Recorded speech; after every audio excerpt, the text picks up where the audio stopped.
Baby, we're back with more RoyaleMSTRS King of the Hill. I was going to sing the whole thing. We're going to get like a whole band behind I was ready to do some backup vocals, man. You don't got a hold on me. Here's King of the Hill. Andrew, this is such a weird, fun, wild event.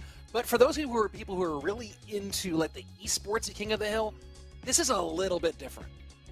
Yeah, it's different because they're like, why are they singing parrots that my mom and dad, or songs that my parents listen to? Anyway, I ruined the joke. Here we go. Let's get into the format of King of the Hill. You guys don't know what's going on, so we're going to tell you what's going on. We love King of the Hill. 8 players going to be playing against each other in a gauntlet, a non-stop gauntlet, best of one, no duel mode. And yesterday we had qualifiers, so we figured out what order we're going to be in. It's the person in seed 1 against the person in seed 2. Whoever wins that goes on and faces seed 3. Whoever loses that goes to the end of the line. 24 total matches, $100 every single time you win a match. And ideally, every player will be able to get through 3 times. It always depends on how well you do, how poorly you do, and if you don't want to come back, as some of our competitors have done in the past. $3,000 up for grabs, and of course $75 just for qualifying. Rich, you and I love King of the Hill because you never know what you're going to get. We don't get stuck in usually what is like called a tournament meta a lot of the time because it's no holds barred. You can do whatever you want, and I'm really excited because we have a stacked, I mean, as always, stacked lineup. Yeah, you can even look at the upcoming match right down here below us. And 2 players from Shot Kalalis, former world champion Reuben, and then the only man to win back-to-back world final or monthly finals without a coach in Lucas. So this is just a preview of the whole lineup of what we have for you today. And you know, I just want to point out very quickly that Andrew and I did not intentionally coordinate our shirts. This is a accident, mostly because we probably were both like, hey, it's showtime in 30 minutes. What's a good shirt to wear on air? And we both went for it. And I'm feeling it right now. I was thinking, you know, do I do the sweater? Do I do the tee? And I went with this wonderful t-shirt because I just felt it in my bones that you and I were going to match today. And I feel pretty excited about the lineup we have today because not only do we have what we always have, which is some huge names in the space, as you can see right there, starting off with 3 people that have been to World Finals. Of course, 1 person has won World Finals and our #1 seed, Reuben. And then the other thing that I love about this is you get people you don't really know about. Liquid M, you go look at their Royale API. This is basically basically the biggest, I mean, not basically, this is the biggest thing they've done in their career, which is why it's so cool that anyone watching, like we always say, could be here and we could be talking about you. And then, of course, at the bottom of our list, Rich, we got a huge list of heavy hitters. Oh, yeah. I mean, take a look at this one. You have one of the best, if not the best, Royal Giant player on the planet in Furkan. You have two of this year's world finalists in Wallace and Adriel. And don't forget last year's world finalist and one of my all-time favorites, the man with the best earrings in the business, Sweep, out here as well. So it's going to be a whole lot of fun. This is going to be a great competition. And you talk about this format of how, hey, first person goes, they play number two, winner stays on and keeps on going. And it, because of the way we have this like best of one format for it, it kind of feels almost like ladder to a certain degree, right? You see, the only difference is people aren't grinding the same deck over and over and over and over again. Yeah, but you know, they're all, a lot of these guys that are the best in the world, they're all on each other's friends list, you know, so sometimes they'll play a game and they'll see who's playing and they'll go and watch what they're doing and then they'll queue up, probably with in mind a little bit that maybe I might go up against that exact same matchup. I might go up against that exact same person. So you still got to take a little bit of knowledge from the game you just watched, you know, right here between Lucas at the bottom of your screen, Reuben at the top. I'm sure Sweep is going to sit here and go, all right, what are these guys feeling today? And then, of course, he's going to come out and try to dethrone the king. And here we go.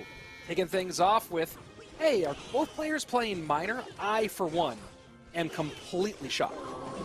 Shocked. Absolutely shocked. The nerf minor, what was it, graffiti, if you want to call it that, in the snow back at CRL headquarters, it did work, but apparently not enough. I mean, I don't want to be in a world where minor is not in the meta. I know that seems maybe a little biased, but I don't know. I've never felt like he's super overpowered. I like the little bit of nerf to crown tower damage, but the idea of him not being relevant just seems sad. You know what it is? Minor is the most interesting card, right? Yeah, the Royal Giant, you know what you're gonna do. You're gonna play it behind your tower, play it in the corner, or play it at the bridge. Right, Hog Rider, you're almost always going to play it from either the outside, 90% of the time the outside corner, every once in a while towards the middle to do some sort of funky kite maneuver. But the minor does everything. It plays defense, it plays offense, it hits every single different spot on the towers. It tanks for things. It's just versatile and fun and interesting, and almost like a model of what you hope cards would do in the game. Yeah, I completely agree. And then also the idea of like being able to kite air units at the bridge, you know, going right behind it, still getting tower damage. Anyway, this love story to miners is felt here by Reuben and Lucas. Reuben getting a nice wall breaker connection, double connection on the right-hand side. And Lucas going with this Evo deck. It's not the Mortar Evo, it's the Recruits Evo. And this is all about, we've seen this before, we talked about it last weekend, get to that double elixir, get to that triple elixir, and then just start to spam like crazy at the bridge. You can split everything in the middle. The mortar is just a little bit different, but you can still get it in for some nice tower damage. I do want to say this is a direct quote from Lucas. Royal Recruits are without question the most balanced card in the history of Clash Royale, and nothing has been better balanced. That's official, he said that. Yeah, oh yeah. And I'm going to read one of these tweets he just said about Sparky and Goblin. Oh wait, never mind. I can't say that on air. And here we go. Miner goes directly to the bomb tower to do a little tanking for the Royal Recruits as they get taken care of pretty nicely. Reuben with a solid lead. 20 seconds left. Mortar comes out to play some defense, but it will not get in the offensive rhythm as maybe Lucas had hoped. Yeah, and you know, it's hard to, or it's not even hard, it's just not fair to talk about Lucas without mentioning the fact that this has been a really kind of off year for him. I mean, he did have success in person at DreamHack, but other than that, it's been really quiet.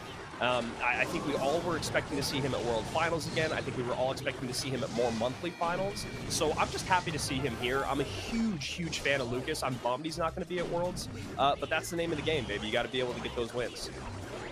Yeah, it's the ups and downs of this game are hard, and I think that one thing that people don't take into account, you can talk about shifting metas or new cards or this in and that in, but I think people don't take into account just how hard it is to stay mentally at your best in this game for years upon years on end.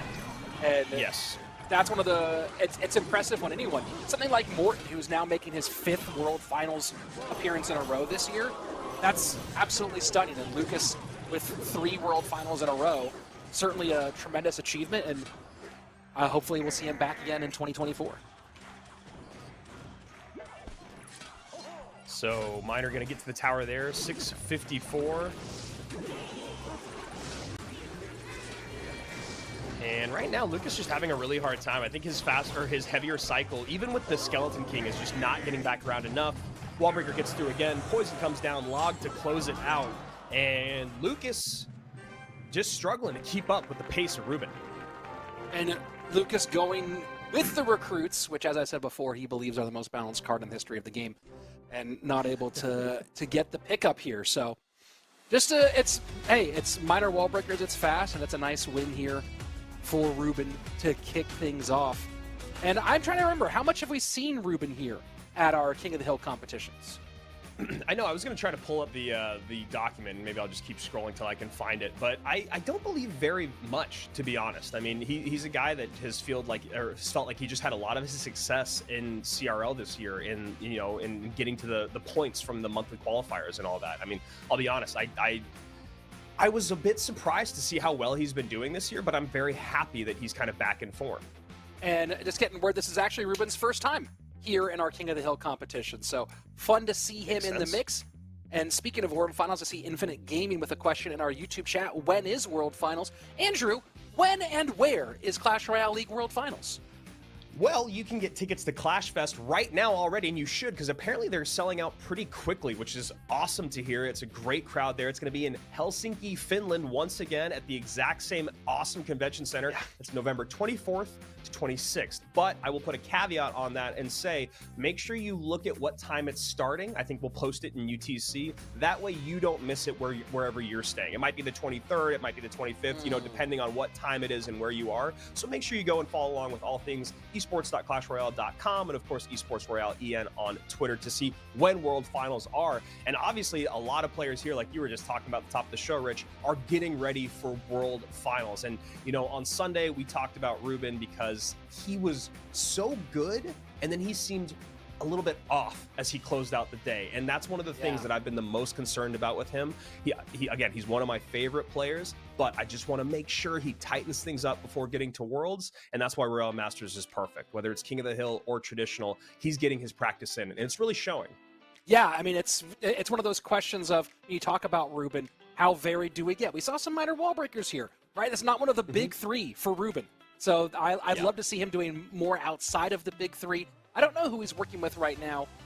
There's so many Shot Kalalis players. I can't imagine that Jebez is picking for literally all of them, but especially once they get to Worlds and they face each other and he can't pick for two at the same time. But right now, Reuben's up against somebody who has a chance to surprise him. I am so excited to see if Sweep does something weird here in this game. I'm sure he will. He always does. I mean, no matter what it is. I have seen, because he's streamed here and there, and I'll see that he goes on meta and just like classic Sweep, he'll just change like 2 or 3 things to make it very different. And as you guys can see on the right-hand side of our screen, those are our previous winners. Lucas already picking up a win earlier this year, Adriel as well, so some repeat customers here. And of course, all of this leads to something that Rich saw on the website, and I don't know too many details about it, but I'm just going to say King of Kings. We'll just leave it at that. King of Kings. Here we go, a little arrow cycle, and Reuben immediately goes, if you'll spend 3 on my tower, I'll spend 3 on the board.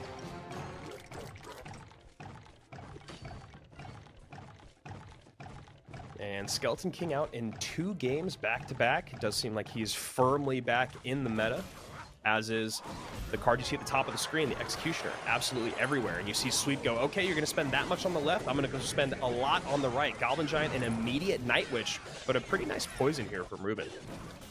Very nice poison, and Goblin Giant going to get a nice little chunk here. This is interesting to see this. I believe I've actually run into this one. We often come into weird stuff, but I'm pretty sure I saw this Goblin Giant Night Witch Fisherman deck playing in not even I barely ever play not the Path of Legends. I don't even remember what not ranked is called now. Trophy Road, I think is what it's called. Trophy Road. Trophy Road. Yeah, I was playing Trophy Road, and I think I ran into this one, which is a unique deck. Yeah, I mean, a lot of times when you see Skeleton King, the first thing you think about is, well, how can you stack the souls? And I think with the way that the game is played right now, there's so many other cards that your opponent might be having in their hand that stacking souls isn't as much of a concern to just load your deck up with bait cards. And as you can see, Sweep cycles the Skeleton King in the back and already has a full stack of souls as it crosses the bridge. and that's just going to bait out enough elixir for him to spend on the right-hand side now. And finally getting a little bit of stoppage against that Goblin Giant, and this is fascinating. It's interesting to see, you know, you see Sweep running arrows and Fireball and covering a lot of bases there when it comes to potential Evo plays, and he finds himself without a really great target for either one of those. But it's not creating a problem because the key to Reuben's defense, which is his Executioner, doesn't have a phenomenal target either. Yeah, and you know, Reuben right now playing this Graveyard deck really, really patiently, which I really like to see because, honestly, I think it really is so much about defense right now. He doesn't have a lot of single target DPS. He can feel that Sweep is overwhelming him just by doing these are just like really casual pushes that Sweep is putting together. You know, not to take away anything from Sweep, but he hasn't really having to do anything too crazy or innovative. And Reuben, as you can see damage-wise, is having a really hard time making that Tombstone, Ice Spirit, Xe combination work out. And this is, I mean, this is kind of what I talked about on Sunday, Rich. It feels like that mid-game adjustment for Reuben, when it happens, he's undefeatable, he's unstoppable. But if he can't make that adjustment, he doesn't even give himself like a 40-60 shot. He drops all the way down to like 20-80 or something. I mean, I don't think you force the Graveyard in that situation, but I do think that there was a way for him to figure out how to defend a bit more adequately. I mean, Tombstone isn't the strongest, but you have Ice Spirit, Xe, Evo Knight, NATO. You should be able to put a little bit of a stop on that. Yeah, I mean, you definitely would hope. The hard part here is that Goblin Giant getting in front and not having a phenomenal tank killer in the mix, right? Yeah. You have okay tank killers, but that being able to tank just long enough to get other stuff in the mix and then get to tower pretty consistently, right? So at that point, Goblin Giant is just super duper hard to stop. Either way, Sweep in, Reuben out.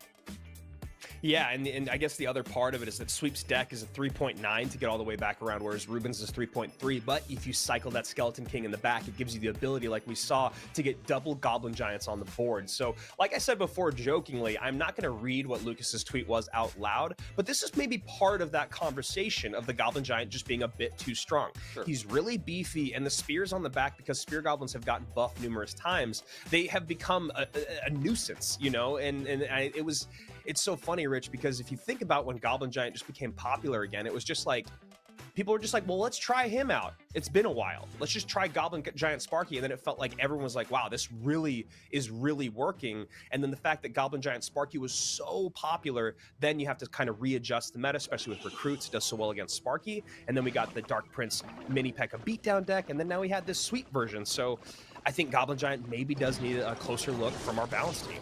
Well, I think it's one of the interesting, it's kind of a quiet balance update, but back in August, Goblin Giant got a 6% increase in HP, right? So it wasn't, and there's actually multiple balance changes between over the course of this year, right? In July, the Spear Goblins had their attack speed increased by 0.2 seconds. Their range was, the overall Spear Goblins range increase. And then, of course, the Goblin HP buff. So you put those three together, 6% more damage, or 6% more HP. Wow, and look at this. Look at this. Sweep just going bye-bye. So look at it. I mean, think about it. This is not just one buff, it's 3 buffs. It's 6% more HP to the Goblin Giant.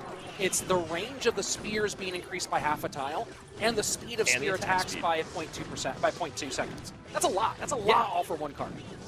Exactly. And it's like, you add all that together, and without anyone kind of batting an eye at it until it became too powerful. And now we're in that place where, I mean, that push was, Sweep has played 5 cards, right? He hasn't played any of those cards around twice, except for maybe arrows, but it's just like, he just kind of built a push from the back with the Skeleton King and then dropped a Goblin Giant and a Night Witch right on top of it, and it's just like impossible to stop. And, I mean, obviously Poison would really have helped in that situation, but even then, I don't know. I don't think it would have been enough. And Liquid just doing everything he can to prolong this game, but does not look like he is long for this one. And you talk about, you know, Liquid experience-wise, maybe he made top 200 in a global tournament, has made top 1,000 or top 700 on ranked. This is a guy who's certainly fighting above his weight and feeling what that feels like pretty heavily against Sweep.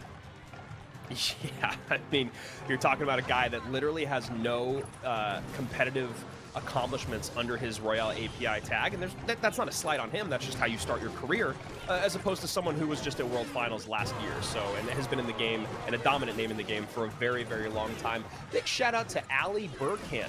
I'm watching this live while I'm preparing for my SAT exam. Good luck. I hope you do well. Rich and I failed our SATs, which is why we're casters. That is not true. I got a 1430 on my SATs, and I'm very, and it was a bad day. Rich, so. You shouldn't know your SAT score anymore. That was too long ago. Well, it was pretty decent. I'll tell you my LSAT scores too, if you really want to know how smart, if I want me to smarty pants it up a little bit. No, it's okay. I don't think anyone knows what that is. Well, I'm just kidding, Liquid Rich. I knows know something you're a genius. Liquid knows something very important. He knows what it feels like to go up against an experienced professional Clash Royale player live on stream. And let me tell you something, it doesn't feel great.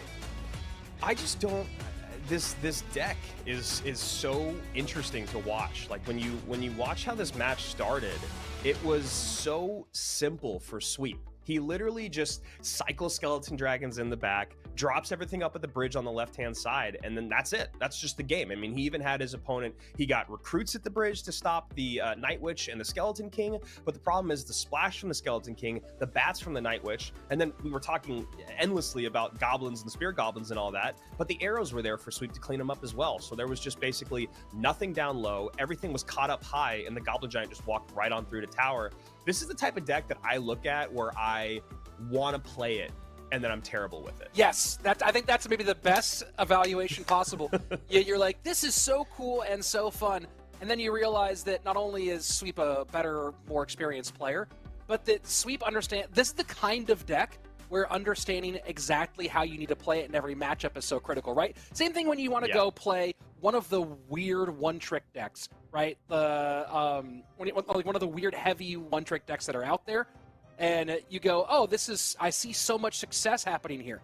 How many people have tried to play the Pomp deck and realize that they are garbage compared to him? You know what I mean? I'm one of those people. I mean, you watch them play a deck and it looks so fun, and then you go and you play it and you're like, I have no idea how to get my cycle right. I have no idea how to defend this. And Sweep finally changing things up here, maybe in terms of what is supporting his Goblin Giant, obviously because he hasn't played Sparky yet, but probably still has a Gob Giant up front. You know, I think the other thing, Rich, that is so obvious about the Goblin Giant being so powerful is that the Giant got a massive range buff and no one cares. Yeah, not even the Giant's mom. That's funny. And it's accurate. It's absolutely accurate. I have not seen anyone. You know, I've seen some people playing giant bowler GY, but not really, not a lot. Good control of the Sparky here. Going recruits, certainly. I mean, giving lots of quicker targets, and importantly, those recruit shields for the Sparky. Good call out of Paulo.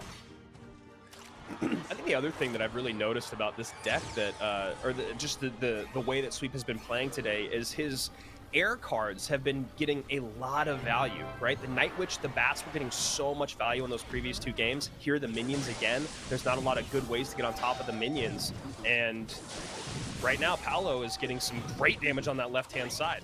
Yeah, this is. I think once you see the Fisherman, you have to anticipate you're up against Royal Giant, and maybe Sweep was thinking something else was going on, and decided to go ahead and play his best Royal Giant counter into in a situation where he didn't have it for the RG, and you're seeing the results. Paulo looking like he's going to take this one. Yeah, I mean, that's a great call, man. That's exactly what it is when you're going up against something like this, you called it, you can see the Fisherman. Fisherman is pretty much 100% of the time with Royal Giant. And if that's the case, even if you had a good start, you got to be able to think about the fact that RG can just completely take your tower, as we saw. The arrows come in for the minions, and it's basically GG. And someone in the chat asking, who's Paulo? Well, Paulo is we'll call him a semi-pro. You know, he did some Royale Masters King of the Hill. He did All-Stars and Q-Lash. Those are the 3 tournaments he's been a part of. He's a Brazilian player. He did Copa Brazil back in 2021. So he's a guy that just, honestly, just seems like it's a person that loves Clash Royale and is pretty dang good. It doesn't seem like they have much care about a professional career, but I could be wrong. Paulo's been around for a while. He's got 3 top 100 finishes on ladder ranked, a couple of top 100 finishes in in global tournaments. So Paulo's good. Is this BK Paulo, right? Is Yeah, who he used to be, or might? Yeah, okay. I think it's the same. You know what? Oh no, it's a different Paulo. Oh, it's different. Okay. That's why I was like looking at this going, hey, there's far fewer achievements than BK Paulo, who I know plays on a couple different smaller esports teams. So this is a different Paulo who's put together a pretty solid performance for the 18-year-old out of Brazil. Yeah, shout out to Tasty Bacon in the booth, always keeping Rich and I honest, even though he did let us sing that song at the top of the broadcast without any words, so I don't know if he's really looking out for us. Poor choice. But, so, we're getting some changes in the King, right? Reuben had a good start, Sweeps had a good start, this is how things go, and now we're on to Paulo. This is usually also how things go, where some random, person who hasn't had a ton of accomplishments gets to pick up $100, so he's already almost at 200 on the day. And now we get to that fun conversation, Rich. It's always so interesting how, like, the middle of the pack is usually where you find those guys that are kind of like lesser known players. It's the heavy hitters at the front, and then for some reason there's always heavy hitters at the back end too. He's going back to back to back with Furkan, Wallace, and Adriel. Oof. I would be blown away if he makes it through back to Reuben. Well, first let's see if he tries to snipe RG here after playing a very interesting Royal Giant variation himself. So, man, good play, good recognition that he had a good shot to go in on that opposite lane away from the Sparky. I mean, this kind of rudimentary, kind of the right thing to do. But now he goes up against a guy who is arguably the best Royal Giant player on the planet, or at least one of the top 3 for sure. And I would love to see him go, okay, let's go RG for RG. Let's see what happens. But of course, you can't determine what Furkan's going to come in with. Yeah, I mean, it is tough. I mean, Furkan, like you said, the RG, he also can play in the skies, though. He definitely likes those heavier decks. If I'm Paulo, maybe I just go with something like Hog EQ, or maybe like Hog with a different range card. I mean, I was just talking to you before the broadcast. Mo is playing Hog Wizard on a new video. We've seen, obviously, 2.6 with Skellies, but that way you're able to keep a ton of opposite lane pressure. You have the Earthquake in case they're going to go to the pump, and then you have something other than the Firecracker to deal with in case he goes to the skies, or even, if it is RG, you don't want your Firecracker to just be taken off the board. So we'll see if Paulo goes anything like that. The idea more about the pressure to stop those big beatdown pushes, and the ability to defend cheaply. We shall see. We shall see. Split gang, so not looking like RG for Furkan here. Start things off, and Paulo might be going with a little bit of Sparky. We'll see. No, Ram Rider. Yeah, I was going to say, with you see the split the goblins, and most likely we're going to see some version of Recruits, Skeleton King. I wasn't sure if we're going to see the Mortar version or Wall Breakers, but obviously the Mortars come down there. So, yeah, that's where gang has been living these days. And Goblin Giant getting a nice buff. That the thing before with Goblin Giant is you could lightning the cage, the Brawler, and the Princess Tower, and they all 3 would take damage, and the Goblin Giant would be off the board. Goblin Giant now survives through that lightning. We haven't seen a lot of that come through, but have seen it on broadcast, but I have seen it on ladder. Yeah, Goblin. Yeah, the Brawler definitely a little beefier than he was before, and this Mother Witch is a card that Paulo really wants to get value out of, but she must have been buried when all of that came down because she got involved way too late in that fight. Yeah, and this has been a very unique last few games. You start with Reuben, Lucas, and Sweep, and you kind of get it just feels like the first game was like pretty close, and then it slowly has just descended into this just like early tower takes. Yeah, there's been a lot of kind of YOLOs, if you will, early on. And let's see if there's any way to stop the Ram Rider Fireball for a bit of knockback. She will still touch. Doesn't matter, though. She gets taken off pretty easily, and with 70 seconds left, and Ram Rider out of cycle, Paulo will really only have one more legitimate opportunity to take this one back. Yeah, and with the Mortar for defense, the Skeleton King is a big beefy tank up front. The Dark Goblin apparently doesn't have a great way to get to the Dark Goblin as Paulo, and there's the Fireball. And that was a really early full set. To go all of that at the bridge the way he did, just Skelly Drags, Lumberjack, Mother Witch right there in the middle, the chances of that turning into a thing were 0. That was not going to become any sort of win. And there, you talk about now he's. Oh, I was going to say, now he's doing what I think you were saying he should have done, which is like, you watch the best players in the world, and they'll build that final push with like 25 seconds left, and they can still take a tower. And I completely agree, man. That was just like a desperation push from a inexperienced player. So here we go. He has something on the right-hand side, but because he already kind of YOLO'd beforehand, even if this Ram Rider could break through, there's no way to do enough in time to get the win. Paulo came in, got the thing you want, which is you don't want to leave with a bagel. He got his one win, Yep. but now gives up the top of the hill to Furkan, who now has the meaty part of the gauntlet to go through. I think what was crazy about that, too, to even add more to your point and why I think it was so correct, is that you saw at the very end, Furkan misses the Fireball on the Mother Witch and the Ram Rider connected. Now, yes, there was a Skeleton King on the King Tower, and I think Furkan was probably not worried about anything, but had he taken a little more time, build that push from the back, get the recruits evoed in the back, then get the Lumberjack down, then get the Dragons down, then get the Ram Rider, you have plenty of time. Then if maybe Furkan misses a Fireball, you might be able to steal that tower. It's just the idea that you need to use your time, right? If you're already playing from behind, you can't go Desperation Sends that are easily defended, and especially by someone as good as Furkan. Yeah, and I think that you got to a point where Furkan wasn't going to lose it, but as you said, the potentially missing a Fireball, little tiny mistakes. But that we've all been there, right? Where you go, oh, I am behind and I have to get it moving right now. But Yep. you know, throwing 3 support troops at the bridge is then nothing that's going to actually get to tower. Maybe he was trying to suck something out to get maybe the mortar out of cycle, but Furkan's a little bit too experienced to fall for that kind of ploy. Yeah, and I think I would ask everyone out there to play your comfort deck and then figure out how long it takes you to build a push that actually can be successful, right? I'm always mesmerized when you see the best players in the world build something in the back with, like I said, 20, 25 seconds left. And my heart is pounding because I'm like, there's no way, there's not enough time. But the way that they're playing is still so calculated and methodical. They know, they don't feel that pressure. I really, really would implore people that are newer to try doing that, because when you get in these high stress situations, you're gonna go back to that muscle memory. And that's why those players succeed the most. I see a question from Vivek in the YouTube chat. Hey, Rich, Andrew, how does this bracket work? Well, this isn't a bracket. This is a little bit different, and you'll see in a minute on the right there, up next.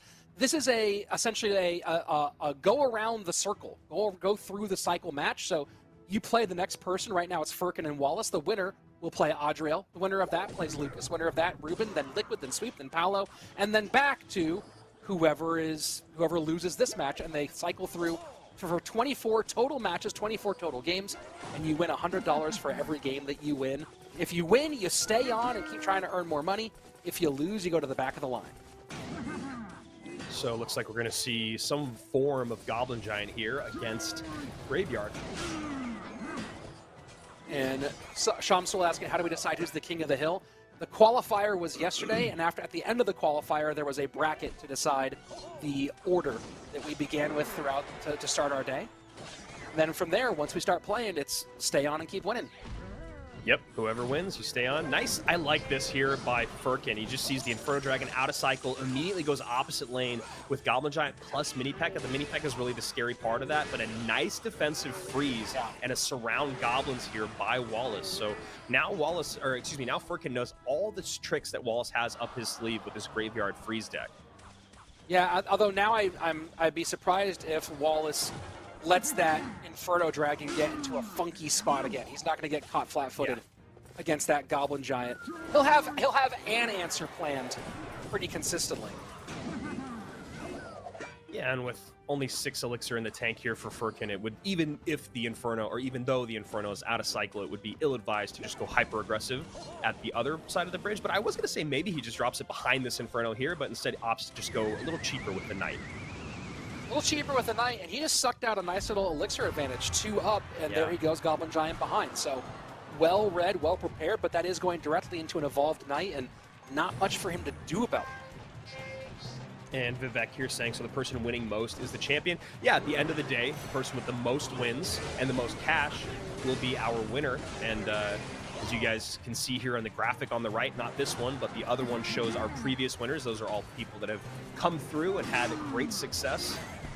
And Wallace just dominating the board here. I mean, that is a lot yeah. of elixir, and those minions are just feast to the famine with those executioners behind. And you have to go fireball up high there. Mother Witch is going to be nice for, but look at this freeze. Does this freeze get what Wallace wants out of it? I think it does. That is a ton of damage. Mother Witch getting involved, but man, just not quite fast enough. 685 left, and Wallace just kept pouring it on, but now it's Furkan's turn to try to return the favor. Yeah, I mean, I really liked, even though Furkan took a ton of damage, the best thing that he did there was his Mother Witch placement to make sure that she didn't not get taken off the board. Now look at that value coming back around on that left-hand side, Rich. You see it's baiting out a freeze on the left-hand side while taking a ton of damage on the right, and that all goes back, in my opinion, to that Mother Witch staying alive with the Graveyard Freeze. A lot of times people will play that Witch right behind the Princess Tower and freeze, and then the skeletons will pile up and kill the Witch. It being offset towards the center there was really, really nicely done. It was very nicely done, and good recovery from Wallace, but Furkan keeps pouring it on right here, not wanting to give Wallace any chance to get back on offense and just keep on pounding this lane. If all you have to do is get shots like that, that's all you need right there. 349, and suddenly Furkan completely back in control, and Wallace is going to have to go for kind of an interesting full send here because he cannot stop another one of those pushes. And I love what Wallace tried to do there, and I love even more that Furkan didn't bite. Wallace goes in with the barbell to try to bait out defense on the GY. Furkan, that's why he's one of the best in the world, recognizes that that's not actually the play to go to because Mother Witch is in cycle. Now you see him going for it, and this is it. This is do or die right here, Rich. Will it? They're not going to get it done. Fireball, and Furkan holds on. What a comeback. What a win. 2 up, 2 down for Furkan. Man, that was a fun game to watch. The macro understanding there of Furkan of that matchup and the things that he needed to do. And when he did finally start to execute the plan, the dual lane pressure, you saw Wallace panicking there. I mean, maybe not even panicking because he is such a calm, cool player, but probably just going, what am I supposed to do in this moment? You see the matchup is very heavily in favor of Furkan, obviously because of the Mother Witch and no big spell on Wallace's side. That's going to be the case. Wallace did a really good job of bringing it close, but that Mother Witch staying alive and then the dual lane relentless pressure was beautiful by Furkan. Yeah, that's a hard call, right? Because I think that typically, obviously, Graveyard in a crosswise 2-tower game is going to have a lot of challenges, right? Because it's hard to defend and then counter push and then use the freeze as well. But freeze does make that 1-tower game more winnable than if you're playing a more standard non-freeze based Graveyard deck. I know why he was defending against that Goblin Giant push. I think that tower was dead no matter what he did in the long run because of the fireball. I think he needed to sacrifice that tower and guarantee that left tower of his opponent goes down so that he can go and turn this into a 2-tower game and try to pull out the win if there was one there. And the other thing that Furkan did really well was just demanding so much elixir from Wallace, because what Wallace really needed to do was be able to get the Graveyard in with the tank, get the freeze and the NATO all together, right? Get the NATO to pull everything together, freeze it all on top of that Princess Tower, then the Mother Witch gets taken care of, then there's no counter push, because then you have to double drop. You have to drop something like the mini P.E.K.K.A in there, and that's going to get eaten alive by those skellies. So Furkan just doing a really, really great job, and again, proving why he is one of the best in the world. And Rich, I love that he's been doing it with different decks. Yes. Yeah, some good variety out of Furkan here so far, and we'll see if he switches it up against Adriel with something new.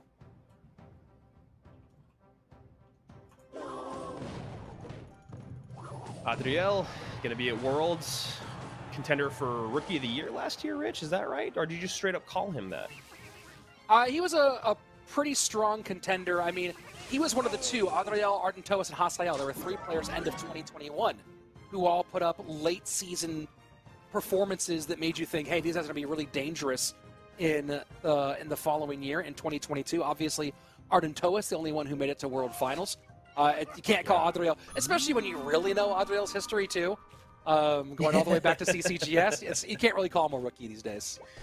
Yeah, that's very fair. And Arden obviously looked a bit like a rookie at World Finals. Really excited to see his growth at Worlds this year. We've already seen it online many, many times. He's playing a bit more calculated and a bit less emotional, and that just comes with experience and time. So him being on the stage again in Finland will be really exciting to see, and I'm hoping that he has a lot more success than last year. I'm really enjoying seeing the RG mirror match here between Furkan and Adriel. Now we'll see Furkan, will he take Adriel to school here, or will we see the world finalists, this year's world finalists, come out and put on a show? Right, it's supposed to be the, I guess, technically the better player, in quotes, at the bottom of the, at the bottom of the screen in Adriel, but then you have Furkan, like you said, Rich, probably, arguably, top 3, if not top 1, with RG in the world. And just a little bridge fight here. Fisherman Wars will be a key theme. You see Furkan trying to open up a little bit for some damage with the fireball. He'll also stop that Fisherman from doing much of anything the opposite direction. As we set up here, Adriel just responding to the Electro Spirit with a log. Furkan's happy with that exchange. Fisherman Wars coming to your Discovery Channel in the spring. Excited to watch that.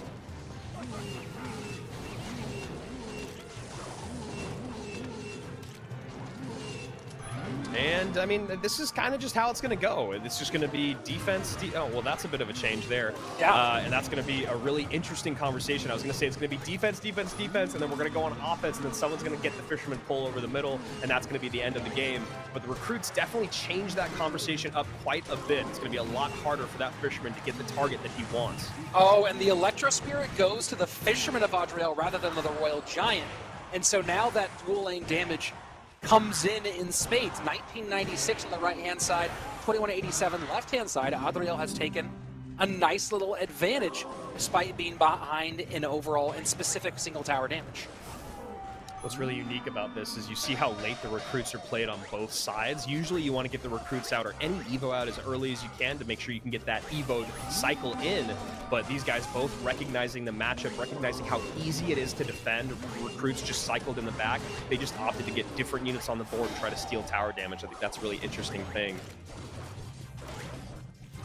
And so, we think about the history of these two cards, Recruits and Fishermen, which both came into the game around the same time, right? And you saw wow, just insane damage here. And Adriel is making an argument for his place in the Royal Giant Pantheon. Yeah, and his pushes, that was just kind of like recruits on the just recruit split. You get the RG up high, and then he's demanding so much elixir out of Furkan that the recruits just kind of stack up on that tower on the right. RG shoots on the left, and Furkan just being spread incredibly thin. It feels like the big deciding factor here has been Adriel's use of the recruits being just a bit more effective. 124, that's going to be it. What a performance. And the Fishermen's, I have to say. The Fishermen's from Adriel were really just dominating the board. It felt like Furkan, you think that if a Fisherman's played deep on your opponent's side of the board, you can sneak an RG through, but he'd play them low enough to snipe out the units like his opponent's Hunter, like his opponent's Fisherman, and then by the time the Fisherman got back up, he was able to cycle to a second one. So really well done by Adriel. So this is interesting because, I'm about to talk about the Fishermen and Recruits and that relationship. And in my brain, there was so much time when Fisherman was viable without Recruits being a problem. And that was when Fisherman was released in May of 2019. But then Recruits, which had already been released, but then they released super overpowered, were emergency nerfed before the kickoff of CRL in 2018. Recruits had kind of been dead. And then they came back into the meta after Fisherman exploded. And that relationship between the two was so critical throughout that 2019 year. And we're seeing that on display now that Recruits are kind of back again with this very strong evolution. Yeah, I mean, regardless of how powerful the evolution is, and it's something you can't ignore, the Recruits are doing such a good job in the meta right now and controlling so many of the things that are dominant, whether it's Goblin Giant Sparky, whether it's even just Hog. Hog is one of those things that you send in a Hog, even with support behind it. If you can get Evo Recruits on the board, that counter push becomes pretty difficult to deal with most Hog Rider decks out there. And then, of course, Royal Giant, right? Royal Giant was the dominant win condition of the previous meta. So I think even before the Recruits got that Evo, was still thinking about like, well, how can we start to deal with this RG and these Fishermen's? And that was one of the solutions. I do want to call out Ahmed on our Twitch chat saying, guys, your understanding of the game is so well. Why don't we see you in top ladder? I think with this much knowledge you will be unstoppable. Talking is different than playing. I don't know if you know this very well, but we're able to talk about it in retrospect, but being able to actually do things in real time, hit all your micro interactions, actually in real time while you're playing, understand the matchup and do what you're supposed to do. We can see when a pro does something great and understand that it was great and understand why it was great, but it's very different than doing it in real time competitively. But thank you for appreciating the work we put in. Whoever you are, I love you. Yeah. We should hang out sometime. You make me feel good about myself. Saddam Hussein asking what's with the sunglasses. It's because the sun is so strong in my office. What do you mean? Also, weird name. I think, you talk to Juicy and AC, who are, obviously our co-casters for CRL. And I think, they've spent years and years being able to make things muscle memory in the game, which is why they're able to get to top ladder. And Rich and I have spent years and years breaking down what they're doing in game, which is why it might seem like we would be good at it. But no, we're just good at analyzing it. Yeah, very true. Yeah, we spent years and years become good at talking words. Yeah. So here we go. Adriel going with a more classic build of Sparky. It looks like Lucas is going back to what we just saw in that mirror matchup. Zap is so fascinating because Zap was basically the dead 2 elixir spell ever since late 2019, right? I think that World Finals 2019 is the last time it felt like it was part of a thing at all, when bridge spam was still kind of popular. And Zap, I feel like we didn't see for 2 or 3 years, and suddenly in the last, let's call it 2 months, it has roared back into usage. Yeah, and I think a big part of it is like this deck at the top of your screen, it really struggled against cards that needed a big spell, right? And now with the buff of Rage, you have Rage and Zap together in conjunction can kind of become that big spell that you need. Then if you throw in that Goblin Giant in front of that, you get the Rage and the Zap down. Now you actually do have a big spell with the Spears shooting. So I think that's probably the biggest reason for it. I think all that needs to happen is that Inferno Tower needs to become kind of more relevant, but it's just, I don't know when that'll ever happen. Otherwise, there's just so many better options than Zap, it feels like. And here we go. Able to hold off against this Goblin Giant. But can Adriel do anything to support it a little bit more? And a Recruit gets ahead. Hunter will stop the bleeding. But now a new Sparky sets up in the back with a massive lead for Adriel.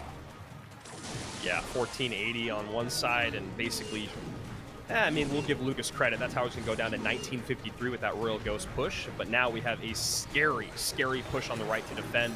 That Knight, as long as he's walking, that Hunter's not going to be very effective, and it's going to distract the Fisherman. So Goblin Giant's on the tower, and Lucas knows that that's game. And also, not only is that game for Lucas, it's got to be tilting for Lucas, because the 3 cards that Lucas hates most in the game are the 3 cards that comprise most of this deck. The Goblin Giant, the Knight, and the Sparky. Other than that, Adriel's got triple spell. Brutal, brutal for Lucas. Yeah, that felt like an emotional snipe more than anything else. Right, like I'm just gonna play things that I know make you upset. And Adriel, hey, look, this game is played on the phone, but it's also played between the ears. So if you have a way to get inside the head of your opponent, go ahead and get it done. Yeah, I mean, honestly, I know I laughed, but it's because it's such a good point that you're making. It truly is. Like, if there's a way to tilt your opponent, we've seen people try to do it over the years. We've seen players that have struggled with the tilt, and seen players that can play through it. If money's on the line, especially when you get to World Finals and there's that big of a check, you do what you need to do to get in your opponent's head. You play the decks that they hate. And so Lucas going to go back to the end of the line, having a bit of a struggle here today, but he's still got more opportunities. We've had a lot of fun here, man. We've had a lot of changing of the guard, which makes a lot of sense because we have a really stacked lineup. A very stacked lineup indeed. And here we go, looking at the actual matchup from that last one, and you see a lot of things just didn't even get involved in the game. That is like, I think this is the most grayed out cards I've seen in one matchup. Usually you'll see one card at most on one side, sometimes one on both. But the fact that Lucas couldn't find anywhere for his win condition or his big spell to be played is really tough. And it makes sense because you look at the options that Adriel had, there's nowhere to fireball. There's nothing to fireball, and the ability to just RG at the bridge doesn't really exist. Yeah, not in the least. And man, that's a rough one. Adriel certainly coming out firing today, has put up a couple of good wins. I think that's 2 so far for him, and then he comes back around to our leader, Reuben, who will come out in a couple of moments, and we'll see what kind of adjustments he makes. Look, this is a matchup that could very well happen at CRL World Finals. I'm going to go ahead and find, let me go ahead and find the bracket for Worlds this year, because I do want to see where they might meet. Well, Rich is looking at that bracket. We might as well all take a little bit of a break as we are a third of the way through our day. We'll be back with some of that information about that, because that'd be really cool if this was a World Finals teaser. But the only way to find out is if you guys join us right after this. Be right back.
I hope you refreshed your water bottle and grabbed yourself like one of those little squeeze pouches of apple stuff that I guess was supposed to be for children, but you know, you're 22 and you still eat them. I hope that you got yourself ready to go, because it's time for more Clash Royale King of the Hill, and you'll need energy because we've got some barn burners coming up next, Andrew.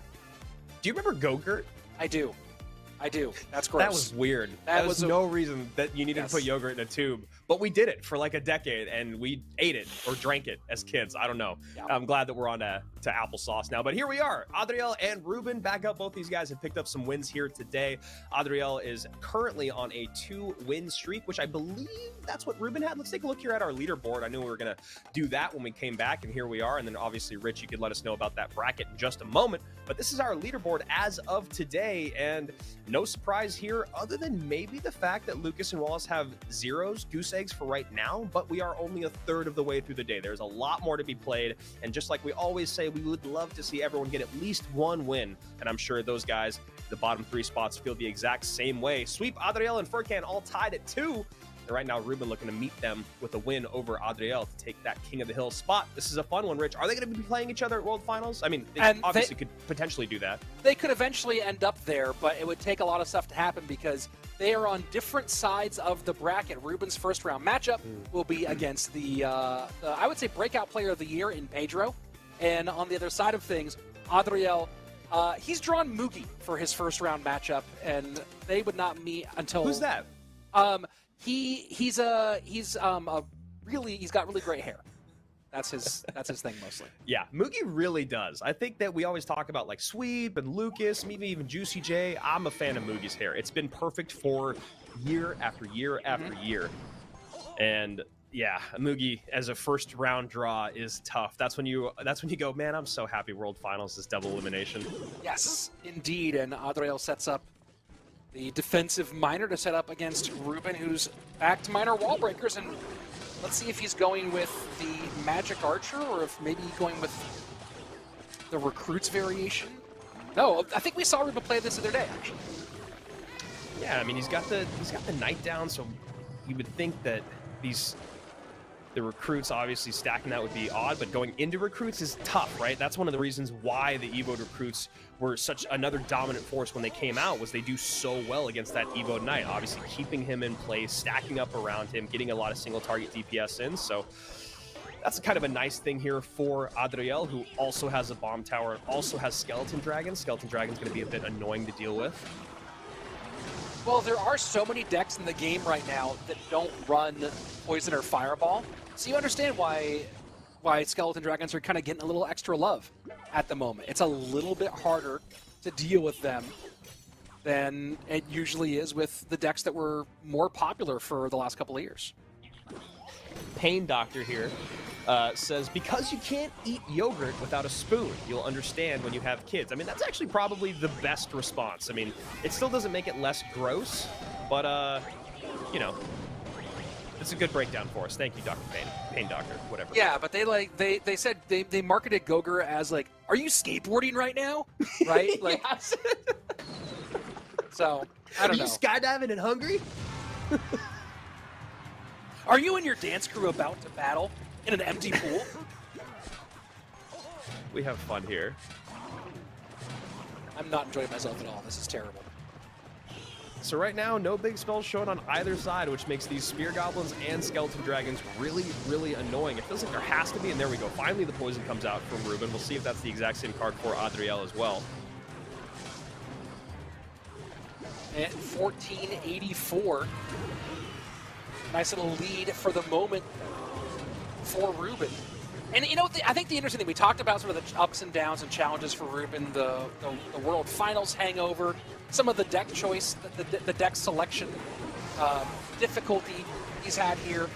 And I think that, yeah, a lot of it comes down to predictability and deck selection. And just, I think we talked about this the other day during the RoyaleMSTRS Classic broadcast.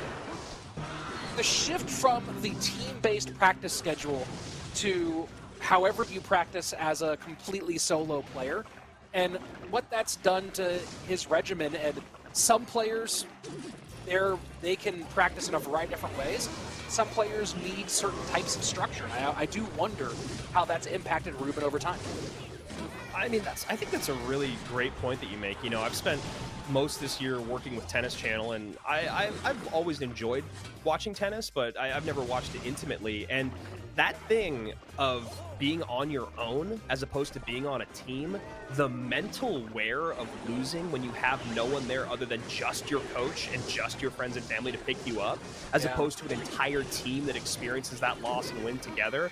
I think that's a really solid point you make, man, because that's the struggles you hear so many of those tennis players talk about, is just the mental wear. If you don't win on your own, you don't get paid. If you're on a team, you are getting paid. And I think that's a really hard thing to continue motivating yourself. So yeah, shout out to that breakdown from you, and shout out to Reuben for being able to pick things back up, get himself motivated, and pick up another win here. Yeah, I mean, that's a big one for him, and I believe that we'll move Reuben into a multi-way tie at the top of our overall leaderboard. 2 wins, and this is a nice one, right? Very similar looks, and Reuben getting the win here despite the recruits and how they play against the Knight, and you got to imagine that the cycle was a significant portion of that. Yeah, definitely. And, you know, I really liked what I saw Reuben doing there at the end, which was kind of sending pushes across the bridge. Like, I think it was like spears with wall breakers behind and then a miner in. But the miner would go to the front of the tower, and then he would poison the front of the tower to clean up the recruits that were going to be there defensively. So then that whole dual lane pressure problem you have with recruits doesn't exist anymore. The ones on the right side you can basically ignore, or you can split spear goblins and deal with them. And then you can actually spend a efficient amount of elixir to defend on the left-hand side. Yeah, and that's efficient. Efficient. Is that the quote? What does it say about adequate? Maybe. No. What's the thing it says? Using the elixir efficiently is the key to victory. Yeah, something like that. Yeah. Also, don't run with bubblegum in your mouth or something. It's been a while since I paid attention to all those little things at the bottom. The matchmaking. Yeah. Did you Speaking reduce? Of, we got a foot pick today. Oh my lord. Oh my lord. Clash Royale. Dude, Clash Royale marketing department was just like, hey, can you guys make sure that this new Evo teaser goes viral? And the art department was like, bro, I got you. And just put out. Here's a foot. Oh my word. Oh my word. I mean, well played. Shame on you at the same time.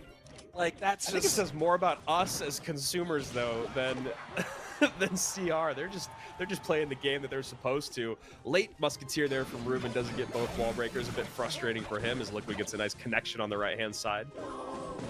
Very nice connection. And just also shout out to the whole disc golf crew who's now chatting about I was just gonna say, I just saw Simon Lazat's name dropped in the chat, and I'm like, where am I right now? Tyler Muse has got a Prodigy sponsorship for their street team for 2024. So, hey, shout out to everyone throwing plastic out there in the YouTube chat. Also, shout out to Throwing Plastic, who often comes into a lot of these streams. And shout out to Throwing Plastic in Finland in the Dark, which you and I and our boys are going to have to do at least once this upcoming November. Once again, World Finals 24th through 26th in Helsinki. You can come play disc golf with us. I don't know. I don't know if we really want you there, but the potential is there. Hey, if you show up and you've got like a bag, like you're a legit discer, you can join us. You're legit. If you're legit. Yeah. But don't just buy a disc in Finland and be like, hey bro, I play.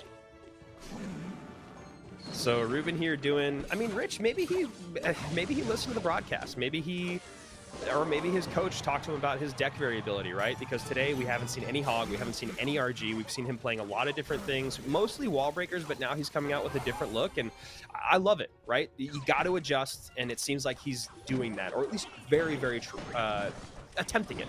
Muskie is such an interesting choice here, and I would want to say the numbers on this one. I have the feeling, and it might be misled, but I do have the feeling that of the pros, Reuben might have played Musketeer more in competition than anybody else in the last couple of years. Because Muskie has not been crazy popular, but this is not the first time I've seen him run it in competitive play. Interesting interaction there. Musketeer gets pushed backwards, so it's able to retarget on the Dark Goblin. Hog still gets a hit in. And yeah, I agree, man. It feels like Reuben just has an affection for the card. And she has done him dirty once already this match, but you know, you look at the Fireball being the only spell, and all of a sudden she becomes a bit more annoying to deal with for Liquid. Gang splits. Shout out to you, Tyler. He says, shout out to you guys for being awesome with the commentary. Well, shout out to you. For those of you who do want to get tickets to Clash Royale League World Finals, I'm throwing the link in the YouTube chat. Let's see if it'll let me post a link or not. It sort of did. You've been banned. I've been banned. Go to producer just goes, nope. Go to not called Twitter anymore /esports. Let's go to @esports Royale EN on Twitter, and they will have the link. Tickets are available for Clash Royale League World Finals. Going fast. And you see right there, Musketeer far enough away from the drop of the skeleton barrel so that the fireball keeps it on the board. The one big spell, again, is making it harder to deal with the highest DPS card on Reuben's side. And now he just has to drop an ocean of goblins down to try to stop a hit. It still gets a hit. And then now Reuben can go, okay, wow, I'm going to save my log for the next time I build a push. Cordario says, I'm watching this. I'm school watching this. Well, seems Hello, like school. It's working out for you. Nice to meet you.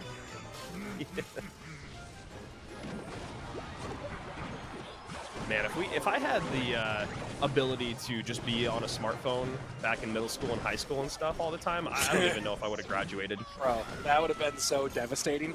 I don't think. What is school now? So you guys might be wondering why we're talking about that instead of the game, and I think it's because the game didn't really have anything change for minutes, right? It was just build a push on the left-hand side, set a hog in between a knight and a musketeer, and then use your spells to clean up the goblins that come down, and then defend the skeleton barrel, and then rinse and repeat. And then here we are in the next game. And Liquid, 2 chances passed so far, has not found success as of yet. Reuben had another win here. Very well done. Liquid, learning what it's like to play against the big boys. Hey, here you are on broadcast playing against a former world champion. How many people really ever get that opportunity? So I know you'd like to add some money to your pockets, but getting a chance to play on stream live against a player like Reuben, that's reward in and of itself. Look, there's always going to be a learning curve when you get to the next level of something, right? The pressure of being on broadcast, having to listen to the admins, even just joining in games is different. Then you think about the idea that 2 guys are talking about everything you do right and everything that you do wrong. All that pressure mounts. So, we always say we're excited to see new names. Like we said, there's usually always a really tough learning curve drop-off, and this is where it starts, and this is how you build on it. Someone in the chat asking about where the bracket is. We don't have a link to it because it's King of the Hill, but I will tell you, we got Sweep, Paulo, Wallace, Furkan, Lucas, and Adriel in that order coming up next to face off against Reuben. And I'm curious to see how Reuben goes through. Again, we kind of got this nasty chunk of the order, and Sweep had the number last time around, right? Sweep came out. I wonder if he goes back to that funky Goblin Giant deck of his, or if he comes out with something new. I generally think that Sweep's at his best when he's playing wild stuff. You'll see him go crazy, get some wins, and then he plays something meta, and players know how to play against it, and it totally changes the entire vibe. So if I'm Sweep, I'm just hitting randomized deck and then making 1 or 2 changes and going from there. So it looks like he's going to go very, very spammy right now, which should be a lot of fun to watch. Vivek Singh, I'm new in this game. Any tip for me? Well, I'll give you a tip. My tip is that you figure out what you like to play with, go to Royale API, find a deck that looks similar to that, and then play that deck until you don't want to play it anymore. And I mean like a year of playing just that deck if you're new, because that's how you're going to climb the fastest. That's how you're going to get the best of the game, is sticking with one deck that you like and then learning how to play it. And those wall breakers will get a big connection, and recruits get on the pump. That's disastrous. Reuben was trying to give some to get some, and instead he gets his pump absolutely ruined, and all the advantage he'd hoped for is gone. Yeah, I mean, you hit the nail on the head. That's the last thing that you want to have happen. You're okay to sacrifice the damage, but if you're sacrificing the damage and in an even elixir situation, and your pump is off the board, that is a lot of trouble. Rich, there's a cool comment here from King Sojin. He says he wants to play in a tournament this year, at least one. I'm also recovering from a car accident that almost ended my disc golf life, but I'm using disc golf to get back in shape. Very cool. Very cool, man. Well, I wish you a speedy recovery, and I hope those discs fly true. Wow. And then right now, Wow. Reuben is doing that thing that is the last thing that you want to do, which is not understand how and where to take damage, because Sweep is doing exactly what you have to do when you're playing up against Golem, which is keep the pressure so high, deal with the elixir pumps, to now that it doesn't even matter if Reuben is able to get a Golem on the board, because Sweep has done so much to 2 towers. And there he goes. Finally, Golem's up here with 1 minute left. Does the only thing he can do, which is go into his weak side and hope that he can power all the way through. This pump survived, right? This pump didn't take damage, but letting that recruit get to the pump in that first exchange might have been the early end to this matchup. Yeah, and I thought that Sweep might try to use the Mighty Miner ability there to go and steal that Princess Tower. He does the smarter thing. He resets in the back, makes sure he has enough elixir to deal with this push. This is the thing. It's okay to lose the Princess Tower. You just can't lose 2 towers. Sweep doing the exact correct macro of this matchup, and it should be an easy move on for him. This is a lot on the board. I don't think Reuben can break through here, but he's continuing to pile on. There's not a lot. When you're playing defense with skeleton barrels, that does start to get a little bit dicey. Lumberjack still up, 2 knights on the King Tower. This is a problem. This is a bit of a problem here. Oh my goodness. I thought the game was over already. No way! And that's going to do it. The Andrew! E-Dragon. The best E-Dragon! I did curse the of the day! No, dude. 290 HP? That's it? Dude. Just Skelly Barrel Goblins in the pocket, Dark Goblin in the pocket, do anything. Oh my goodness. He needed oh my goodness. The Skelly Barrel didn't kite, it just picked up, right? It didn't separate the troops, it didn't help him keep that tower up. It just kind of kept everything right there and ended up being elixir poured right down the mouth of those skeleton dragons. And Reuben with a phenomenal comeback, almost as good as Andrew's tremendous caster curse. I just don't get it. I've been there. I've been there where you're looking and you're like, oh my gosh, if I just paid attention to that other tower again and stopped defending for 1 sec. I mean, yeah. He got caught in the worst spot, right? Where you have so much on the board that you just need to defend, and then you recognize I should probably try to take the tower, but it's too late. And even that Mighty Miner cycled late. Like, just get that Mighty Miner Skeleton Barrel down and then sneak something in the pocket. I don't know if it's going to work or not, but that, man. That just hurts my heart, because not only did I cast a curse sweep, but I cast a curse to sweep against Golem when I said from the beginning the game was already over. I'm sorry, Sweep. Let's go ahead and relive that glory, because what a glorious moment it was. And look, the reality is once everything started to stack in that corner, if you've played Golem, played with or against Golem, this situation of the bottom left, you start to feel really happy about this, because you have some mini tanks. You have 2 knights down there that can absorb so much. Lumberjack is able to clear out the Goblin gang, and that skeleton barrel right there. It didn't separate troops, didn't pull them apart, and now it's just, oh, you have 3 Electro Dragons on the board? That's all the Electro Dragons. GG, well played. I don't know if we have enough time to roll this back just to point something out. We don't even need to watch the whole clip, but that 1 Electro Dragon in the center of the board is the reason that Sweep could not win. That guy just lived there following the 1 recruit around, so that's why he couldn't drop anything in the pocket. And then he decides to go Mighty Miner down at the King Tower instead of off to the right-hand side. If he goes Mighty Miner on the right-hand side where the Princess Tower is down, then maybe, just maybe, he can use the ability to get on top of tower. But that E-Dragon in the middle, that is the harbinger of doom if you are Sweep. Look at him. He has no agenda. He's just like, I'm here to make sure you can't win the game. What's this, a recruit?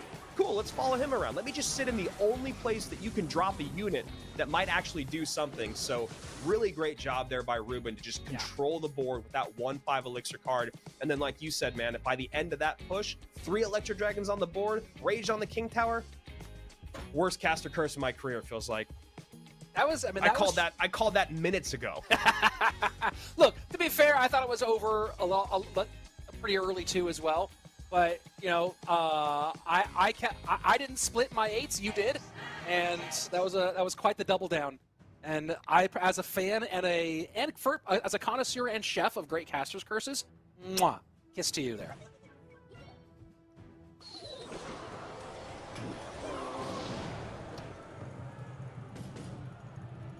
Not sure if the casters even watched. Sweep tried to snipe that tower for the pocket, and also Mighty Miner Swain swap too, but Reuben defended well. No, we don't watch the matches when we commentate.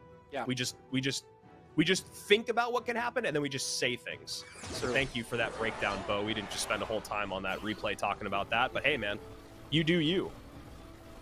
Sparky to the left-hand lane. Knight to reply. Looks like Reuben going back to hog cycle. And I don't often see pump with Sparky these days. Very interesting to bring that into the mix. Yeah, Goblin Giant Sparky with pump. Fireball. I like that fireball from Reuben because the idea there is to push the Musketeer in front of the Princess Tower. So, I like fireball from Paulo to push Reuben's Musketeer in front of the Princess Tower. No, it was a good idea, but well seen by Reuben with the Knight high to control that. So solid idea, and Reuben being far more experienced, seeing that one coming a mile away, taking care of business very nicely. And happy to fireball that pump here in single. Yeah, so Reuben going back to this kind of unique, we'll call it that, hog deck, just because this isn't the version that we see basically out there in the world. It's basically we're only seeing Hog Rider coupled with Firecracker, Evo Knight, or Evo Firecracker, but he's deciding to lean on the Evo Knight and then bring the Muskie back out. And I think a big part of that is what we were talking about before, is there's just a lot of times with these decks these days, there's now 2 spells to take that 1 Muskie off the board.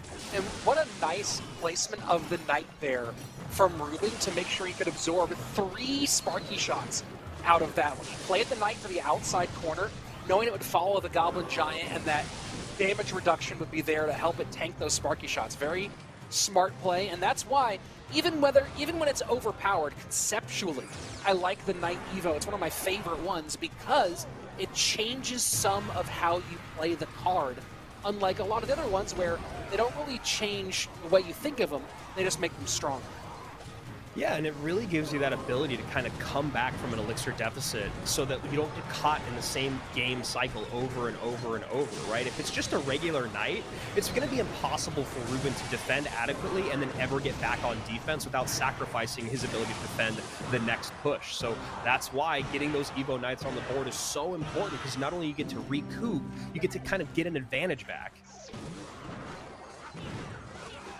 And Hog to the left-hand lane.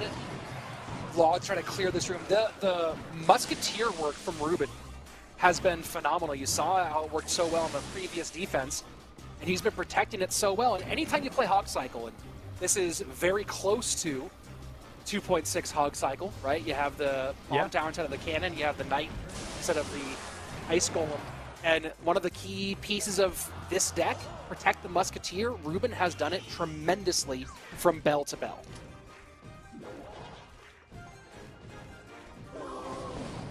And a bit of a reset here. Paulo's just trying to figure out how he's going to be able to break through, and now he's able to take care of the Musketeer with the Rage plus the Fireball. Gets another pump down. Reuben maybe going to go back on offense after he sends in a Fireball. Maybe Hog behind. No, he just goes Skellies.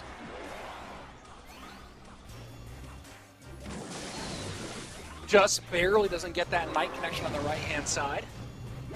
1472, 1303. Good options in both lanes for Reuben.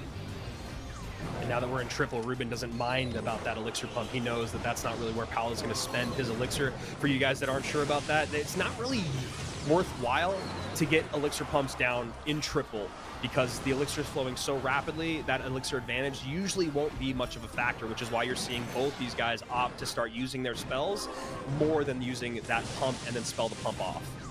You're seeing just Reuben doubling down on defense, not trying to go Hog's opposite lane, which is really smart. Here in triple, he knows that A, he cannot afford to let a big, nasty Goblin Giant Sparky push break through on the right, and that Hog is most likely going to run into a gang. And this what he's doing to force expenditure on that side, and the gang does come out.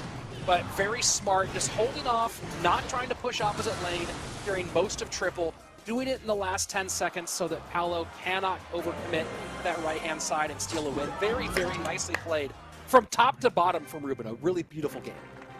Yeah, and again, I really like that he's trying something a little bit different. You know, if he's going to play Hog Rider, then he's playing at least a different version that you can see is doing a really good job against things that are really popular in the meta, right? He has the Fireball to not only be able to take care of the pump, but then as he gets into double and triple elixir, if there's ever a pile up at the bridge of minions, Goblin Giant, Sparky, or if there's barbs, you know, in this instance, you have a big spell for that. And while the matchup on paper, it's only 6 of 8 with 49 examples, so it's not really a good sample size, but you go to, I bet if you go to 7 of 8 or 8 of 8, that matchup changes quite a bit because you have the faster cycle, you have the ability to stop those Sparky shots, you have the Fireball for the pump, and like I said, the units piling up, and you have the ability to go opposite lane, which, you know, Reuben did a really good job of recognizing when that was supposed to be happening, which was basically only at the end of the game. And speaking of Reuben, his next opponent going to be Wallace, and we're now into 2 of our world finalists for this 2023 year, and these 2 are on the same side of the bracket this time, Andrew, but they are separated. They would not meet until the upper bracket semifinals. And just to kind of give you a preview of what the route is, in that half of the bracket, Wallace's first round matchup will be Pandora, and then he's also in the same little quadrant as Vitor and Not Afraid. Reuben against Pedro, and he's in the same quadrant. He would face in round number 2 either Samuel Basoto or Morton. So a really stacked chunk, as our whole World Finals bracket is this year.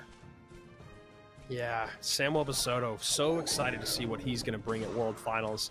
The only player to truly beat Mo in a monthly final, it feels like, you know, and I think that's kind of his feather in his cap this season, and the way that he did it too, it was a very dominant monthly final. I'm excited to see what he brings to Worlds.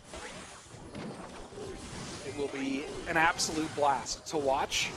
I'm very curious though about everyone's practice regimen, right? I've got some, you know, I've got a little inside knowledge on certain players who are really starting to put the work in, and certain players who are not exactly putting the pedal to the metal yet, and maybe it's just taking October to reset and expecting that maybe there are some changes between now and World Finals. So why grind October when November's the real?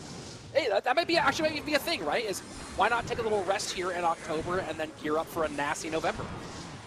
Yeah.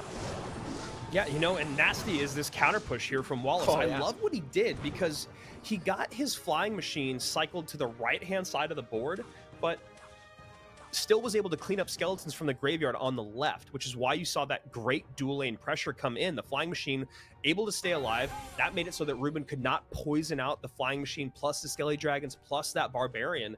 So just a really great job of not panicking, taking a bit of damage for Wallace, and then getting one of his biggest and most annoying damage dealing cards off to the other lane. Really aggressive play here from Wallace. And this should all control it very nicely. I mean, this Fireball is going to get a nice little chunk out of that, though, and so the Skelly Dragon escapes. Little loose there was Reuben with the Ice Whiz to Baby Dragon placement. And Reuben has been pretty aggressive with these graveyards. It's a little surprising. Usually you see a little bit of a pause in single and, you know, especially just early in game before you recognize exactly how your opponent's going to play this matchup. Not even knowing the matchup, just also how they play the matchup, but it's working out okay. You know, down to 1695. I think the problem here is that Wallace is doing a good job of getting damage in both lanes, and that's makes it a lot harder to just stay in one lane with Graveyard. Starting to battle back a bit here is Reuben. Flying Machine low to help out with that defense. The counter push potential from this deck for Wallace is so strong when he can spread out this, especially that Flying Machine behind King Tower. Yeah, and Reuben doing a good job there of just kind of holding his poison. Didn't want to spend it too early because then the split would come in. So then Wallace is forced to go, you know, counter push on the left, then heavy push on the right. And still doing a really good job as Reuben being in striking distance. I mean, obviously, we've always talked about with GY, that triple elixirs when things get really, really scary. We'll see how this map control from either of these players plays out over the next 90 seconds. Poison value left-hand lane. Piggy's trying to get past. This Fireball should open up a little bit of an opportunity, but it's so clogged in the middle. The Tombstone just doing so much. And I know a lot of people favor the Bomb Tower here, but the Tombstone just creates so much annoyance when it goes down and those skeletons are still in the mix.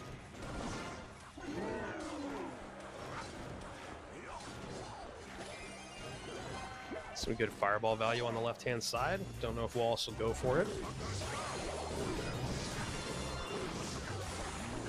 And Knight doing some nice tanking, and then let's see if Reuben turns this into splash to support. No, he just goes Graveyard Poison and gets a huge lead here. Reuben, already 4 in a row, looking for it to make it 5. Yeah, and I love the way he's playing this matchup. That aggression has been actually for something that I was not sure if it was the right way to go in single. Him keeping it up through this entire double and triple has just made it so Wallace cannot get together and orchestrate those big split lane pushes. And this overwhelm at the bridge, Wallace knows it's over. There's no way to defend it. He doesn't have a good way to get on top of those skeletons without giving too much poison value. And Reuben looking real clean today. Yeah. Yeah, after kind of a funky start to things, Reuben has turned it on.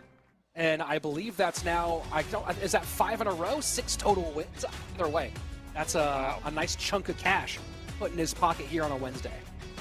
This is what you want to see. This is the Reuben that we all know and love and cheered for when he was that world champion.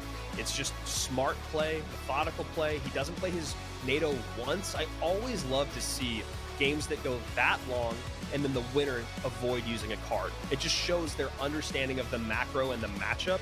A lot of maybe other players, not even bad players, but maybe other players would just go, all right, I bet I can NATO all that on top of that Princess Tower, get the recruits in there, get that poison value down on the flying, all that. He never overextended himself. He just sent his offensive pushes and then waited to see what Wallace was going to do and then didn't panic and defended perfectly. Well, and the other half of not using the NATO is that he never used it to activate King Tower against this Royal Hogs deck, which is not hard to do that. It's not hard to get that King Tower activation. But because you're always dealing with so much stuff behind it, you never saw Wallace give an opportunity where, hey, here's a smart time for you to NATO and get that King Tower involved. And so Reuben never forced the issue. He never forced a King Tower activation in there, and instead just said, this is 3 elixir that's going to get me very little in return. Let me focus on winning these fights and turn that into counter pushes and damage. And that sentence right there, he never forced the issue, is so much of why we loved Reuben when he was at his best, right? Because he was always very calculated, and then something would happen and a switch would flip and he would just take your tower, right? And that is more of what we're seeing right now. And that's more of what we've seen all throughout the day today. When he does recognize the matchup, he's been going incredibly aggressive. When he's trying to figure it out or when it's a matchup he needs to play later on, he's been slowing himself down, which is exactly what you have to do, because you're going to get to World Finals and you're going to find yourself in positions where you want to just do that full send or you want to kind of throw that regard out the window. Reuben's not doing that. He's been here before. And the Mo light opening for wall breakers in the back.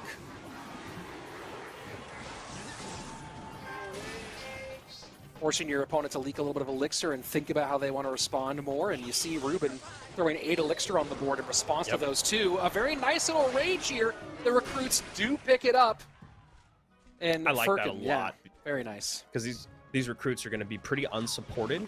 Reuben being in a good elixir spot, so this should be pretty easy defense. And yeah, the rage being ready to go on those spears. Love those small predictions. Pressure breakers right-hand lane does get 1 connection. Goblin Giant gives more in the opposite lane. Ewiz, which might have been, you talk about the central support cards of 2019-2020 era. Mm-hmm. And Ewiz was, I mean, there must have been 2 or 3, it must have been almost 3 years to 4 years where Ewiz was pretty much a necessary part of so many decks. And another card that I feel like I see rarely in the last couple of months, I'm starting to see just a tad bit more. Yeah. And I'm okay with it. I like the Ewiz. You know, I think one of the reasons we're seeing more Ewiz, and especially Ewiz Mini P.E.K.K.A, is like you're dealing with so many Hog decks these days. It's a good way to be able to stop the Hog from getting 2 hits if you drop that Ewiz up high, and then you can turn it into a counter push. And of course, Sparky is everywhere. So there's all these reasons. You know, it's one of the fun things about CR and looking at it from a bird's eye view is when the meta shifts, you start to see more cards come in that deal with those annoying or frustrating cards. Oh, that little And this should just be a huge connection, dude. Yeah. Rough stuff. It's the Skeleton Dragon, right? The Ewiz was just holding its own there in the middle, and the Skelly Drag was like, hey, by the way, blech. And Ewiz went gone, despite doing a good job up to that point, and I don't think Reuben was expecting that Skeleton Dragon hit to land and take it off the board. Yeah, because the miner comes in to get right on top of it, but I think the idea is that the Skelly Drag, like you said, that Belch comes in, just makes that defense last a little bit shorter than Reuben had anticipated. 927 now to 2133. Luckily, it's in the weaker lane, but I say unluckily, it's against miner wall breakers with recruits. So that, even though you would think Furkan really wants to take that left-hand tower, I'm sure he's happy to give pressure to the right and make sure that Reuben cannot build these pushes that he needs to. This is great for Reuben right now. The Evo Knight taking all of the shots from that bomb tower. And this is going to be a Sparky's GG on the right tower. Here. Absolute Yeah. GG. Beautiful, Wow. beautiful reply from Reuben. And I don't know if we can run back the ending sequence there, but seeing the opportunity, he knew that Knight was going to tank and distract everything and just ran right through that defense to yet another win. Reuben stunting on him today. Yeah, it was so well done by Reuben. He gets the Knight down, like you're saying, to distract the bomb tower, one of the Skeleton Dragons. Then he snipes the bomb tower and the Skeleton Dragons with the Mega Minions. So much of the support cards through Furkan are all tied up in the center of the board. Well, meanwhile, you got that Sparky and Goblin Giant on the left-hand side raged up, and then the Sparky connects on tower. And you can see the numbers right there.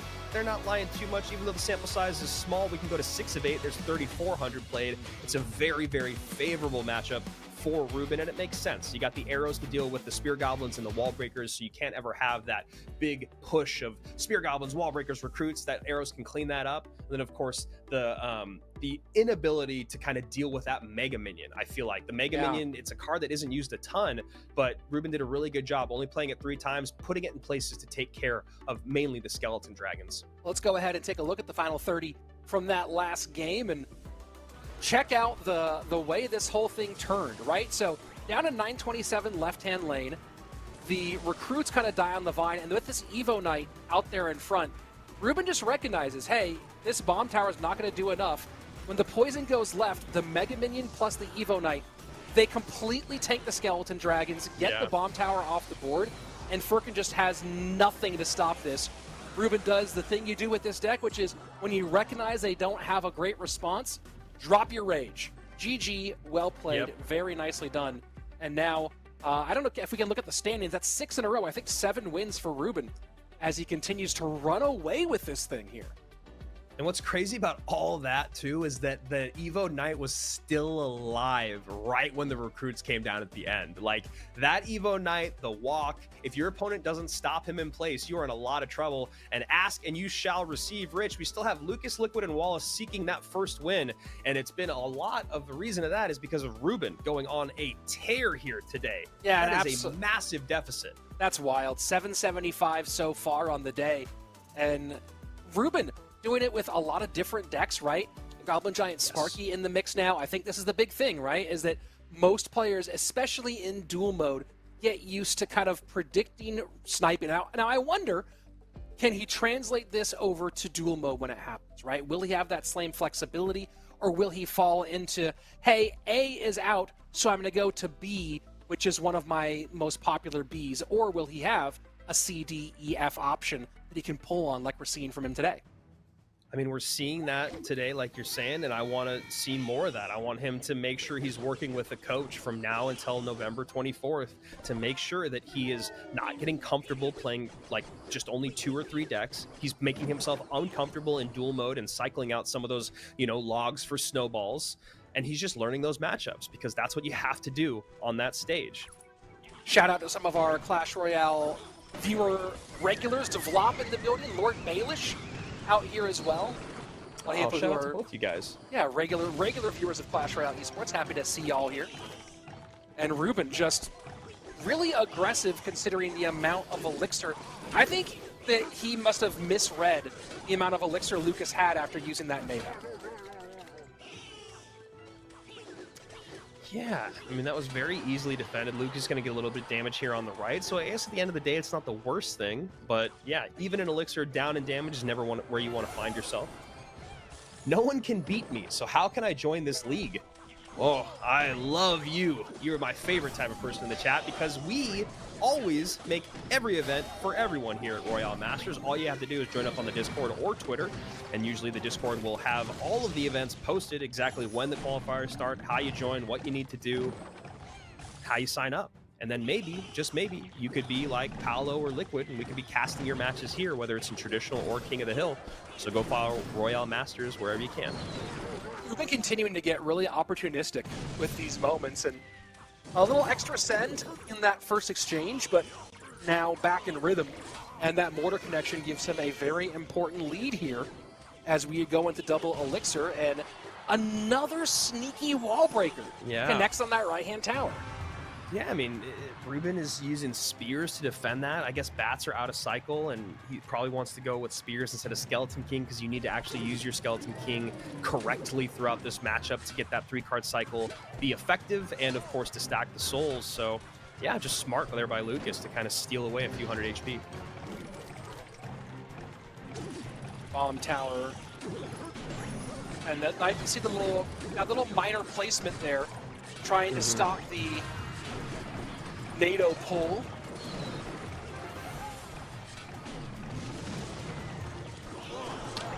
Reuben overwhelming Lucas a little bit right now. Lucas gonna have to play some really, really clean defense to survive this, and losing your Spear Goblins is not how you want to do it. Luckily has the Evo Knight to kind of stop the bleeding, but 2 mortars on the board and not a lot of elixir in the tank.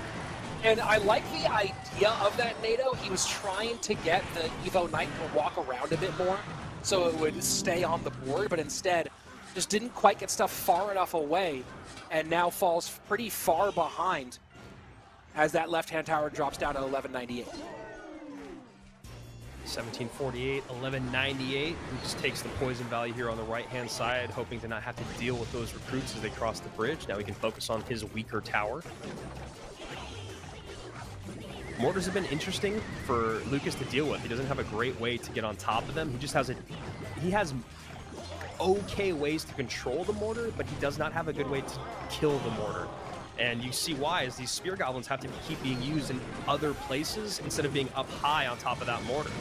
This is kind of a funky version of this deck, right? Because when you see the NATO come out, you're like, oh, well, he's got to be playing the Magic Archer version of this deck.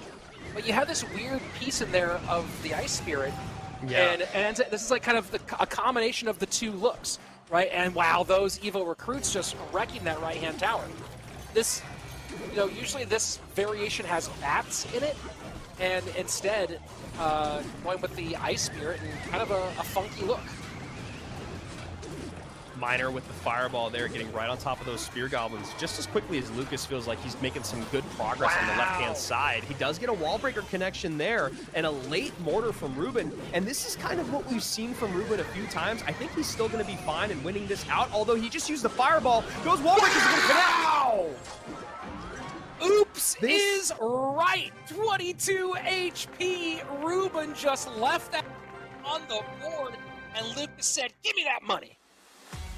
And we've seen him do this a few times before where he gets he kind of lulls himself into a daze when he's doing well, right? I mean, when this whole thing started off, there's a point when that tower from Lucas is at 681 HP, and Reuben's is still at 2100 on the left-hand side, right? And this is one of those things that's like, Reuben goes, okay, cool. I can just cycle stuff in the right-hand side. I can minor fireball my way out of this. And all of a sudden, Lucas just keeps looking at that elixir spent. He doesn't even need to have his coach or anyone in his ear. He just keeps going, you're sending 7 on 2? You're going to do that when you're already winning by that much? And he just sneaks 4 wall breakers through. Beautiful stuff there from Lucas. Yeah, very nice. And, you know, Lucas tied for 3rd overall on most wins in one day for King of the Hill. It was Faust and Lucas at 7, Trainer Adnan at 8, and Muhammad Light at 13. Reuben had joined that 7-win club, 7 in a row, or 7 in one day club, and Lucas was like, dude, you're not getting past me. Let's go. So Lucas getting that win in, and that Ice Spirit played 12 times. So while it was a bit of an odd choice, he did find places for it. I agree, Rich. It felt like that deck just kind of struggled because it was caught in between 2 decks that are very viable, or at least one that is and one that was. Sure. But luckily for him, Reuben just kind of has done what we've seen him do a decent amount over the last, let's say, year in competitive scenes, where he just, it's like he hands his phone to someone else once he starts winning by a lot. I feel like that's the only way to describe the difference in play. Let's take a look at the replay here. Let's check it out, because this is, I'll let you, you're talking about the 7 elixir. Go ahead and talk us through this final little chunk here. Yeah, so 1709 already, right? Mortar's on the board, and you see this minor fireball come in, which is okay. You know, you get the spears off the board, not bad. And then this is where you're going, okay, something's a problem. Reuben is going to send in or drop those recruits and then get the late mortar down. So not only is he giving an insane amount of poison value, that mortar isn't doing what it's supposed to. And then he goes minor fireball again, and he has no elixir to defend that. You don't need to do that. You can just minor, right? And then you can defend, and then you can minor again, and then minor fireball. And this is just one of those things that, you know, we talk about, you know, what is it, the horse being led to the barn syndrome, and that's exactly what that was. Well, hold on, can we take that back for a second, because Reuben played that last minor 1 tile out of position. That should not have been a NATO-able to King Tower minor. I don't know if we can get that one back up there again, but that minor should have been 1 tile higher. Let's take a look at those final moments. So here, we're running through all of this, right? The big damage up on the top. NATO minor pulls all fireball. So he plays it low there, right? That's already a low play. Here go the wall breakers getting through with the poison to get some connection. 278 remaining, right? Because it doesn't take much more here. Again, and then he goes plays to the 2 spot. He goes, and then it gets pulled away. So he just needs to put that in the correct spot, Rich. You're so correct. That's wild. That's wild. Just one spot off, and he did that twice in a row. He played it 1 tile down twice in a row, and I guess Lucas was like, "Hey, I just saw you do it. I think you're in rhythm." And I don't know if Lucas was a desperation play, or if he really thought that Reuben was going to do that again. Either way, he said, "Hey, I just saw you do this. Maybe you're in a loser rhythm. Maybe you're in a bad rhythm, and I'm going to go ahead and take advantage of that the best way I can." GG, well played. 22 HP. You got the win.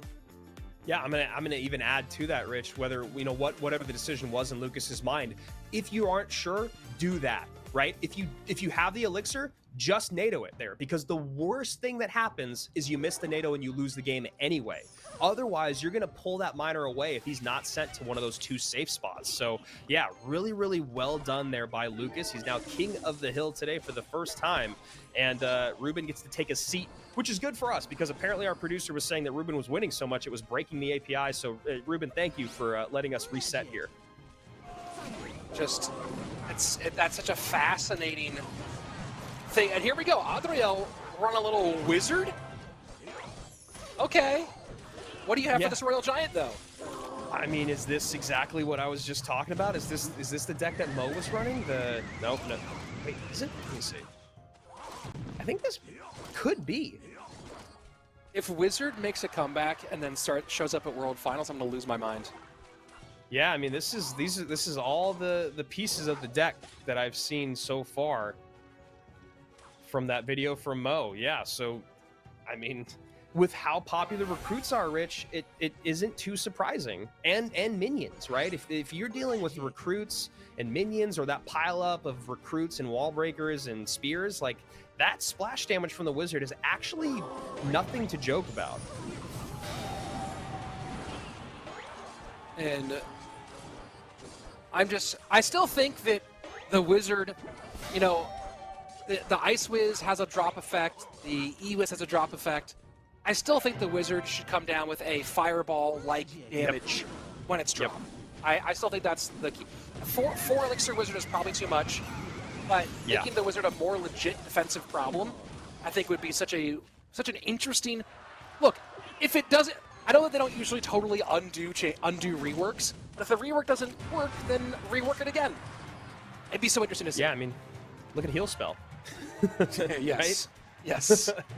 Yeah, okay, I mean, I actually really like that idea. Maybe there's a way to, like, have him, like, kick a fireball forward or something. You know what I mean? Because I think with all the wizards, they're not good to be dropped right on top. Yeah, I don't know. I like it. I like the idea. I'd love to see a fireball come down with the wizard. They have reasons to be dropped on top, right? You might drop the E-Wiz on top, specifically if there's those things swarmy going on. You might drop the Ice Wiz on top if you really need to get that freeze in quickly. I mean, it makes them more viable specifically against smaller things. Maybe having a full fireball worth of drop on defense would be too much, but also it's only on defense, right? So here we go, King Tower activation, nice and easy for Lucas. Yep. Fireball here on that Wizard. That's another part of it. The Wizard a little bit tankier than other defensive cards, so log fireball gonna have to be spent if Lucas wants it off the board. Fisherman not in cycles. That's going to be a free hog shot in the left-hand lane. 1294 to 854 with just under 2 minutes remaining, and Lucas continuing to put the pressure on. So far, no real answer for Adriel to how to stop these RGs other than NATO it back, and can you DPS it in time? Yeah, and it's being shown that he really is struggling with that. I mean, you have to use all 3 of those cards in conjunction, the NATO, the log, and the Ice Spirit, which means that offensively you don't really have big pushes that can come through. Ja'Cory drop the Wizard and it's a mini splash boom like the Fire Spirit. Exactly, that's what we're thinking. Pretty cool.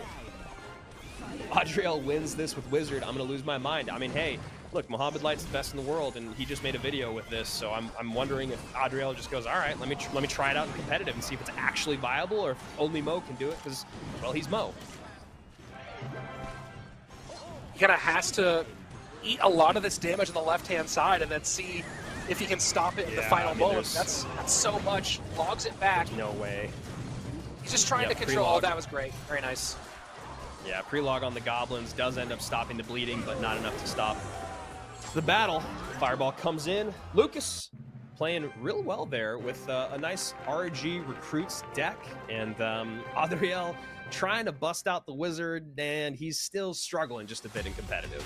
Yeah, not Adriel, the Wizard. Yeah, I wonder what the Wizards' overall win rate in competitive play is. I don't know how many times Wizards ever been played in CRL 2? specifically. Yeah, right. Like, it's such a small number, and I never published it, but I wrote a blog article years ago about the idea that there were some cards that should just live in Noobville forever, right? I think that they're better being cards that are really only for introductory level players, right? Like the Witch, I think, and I thought the Wizard. But now I'm at a stage where the card contains so many cards. Let's experiment a bit. Let's see if there's a place for the Wizard to become a little bit more interesting in the meta. Yeah. I mean, look, the idea is there, you know, and I think that this matchup specifically was a little bit tough because the Wizards' only target that is getting good value is those recruits. Whereas I think in other situations or other decks that are maybe a bit swarmier, a bit spammier, the Wizards' value goes up exponentially. But yeah, I don't know. I think our fun little tangential conversation is what needs to at least be the thought process behind the Wizard. What do we need to do to buff it? Is 4 too much? It seems like 4 is too much. So then what do we make 5 more viable for? Maybe we don't. Maybe just Wizard becomes an Evo, right? And then maybe that's like he drops a poison when he I don't know. That's just like the firecracker. But my point is that like I don't know if it's viable where it's at. It feels like forcing the issue to kind of talk about something we did before. Well, we'll have to find out if they will ever make it happen. We're not in charge of balance changes. We're also not in charge of who wins. We'll be here to talk about it, though. Coming right back in a couple of minutes. Don't go anywhere. The last run of today's King of the Hill coming up in just a few.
And welcome on back to the final round, the final turn through our King of the Hill lineup. That's Andrew Guy. I'm Rich Slayton. We're here for some great Clash Royale. King of the Hill from Royale Masters. And for those of you who want to know how to get involved, guess what? This is not the end. We're close to the end of our Royale Masters season, but there's lots of Royale Masters stuff that you can do. Go to discord.gg/RoyaleMSTRS or follow them all along all those socials at the bottom to find out how you can get involved in what has been a really fun year of Clash Royale, Andrew. Yeah, I mean, I love all things that Royale Masters does, especially the King of the Hill. Let's take a look here at the leaderboard. Someone else who's been loving King of the Hill, it's Reuben. Reuben has been crushing it today. Finally was able to put a stop to him. And here we are, 7 wins for Reuben. Sweep, Adriel, Furkan, Lucas all at 2, Paulo with 1 win, Liquid with 0, and then I think the big surprise here is Wallace. Wallace has been having a bit of trouble here today finding his footing, but he's still, like Rich said, got one more leg of this Royale Masters King of the Hill to go to pick up some wins, and you know, he could find himself in a really good spot, or he could find himself in a very surprising, disappointing spot. Hopefully it's the prior, not the latter. Look, we've seen a lot of top players struggle with this format because it's a best of one. Right? You don't have that information that you build over time, getting rhythm. You come out kind of cold too. You're not in the rhythm of playing ranked or playing something over and over again. So you're waiting, come out and play one game and then head back. And, you know, it's not this dissimilar to the feeling you have when you play the team's version of King of the Hill, right? Where you come out and you get this kind of one shot, and it's not like all the greats always won their best of one. Heck, even Mohamed Light, out of 24 games, won 13, which is insane when you think about it, but that's how hard this format is. Yeah, and that's one of the reasons why, you know, the Royale Masters traditional has a dual mode. That's why CRL has dual mode, and that's why these events are so fun. Just like Summer Clash and King of the Hill, we don't just want to see the exact same thing being played year after year. And you know, again, a big shout out to Royale Masters for giving us something a little bit different, but something that we're kind of familiar with in terms of King of the Hill. And Lucas going to kind of what made him the player he is today, Hog Cycle. It's a little bit different look, obviously, than 2.6, but Lucas was initially known as one of the top Hog Cycle players in the game before he really turned into his full pro career.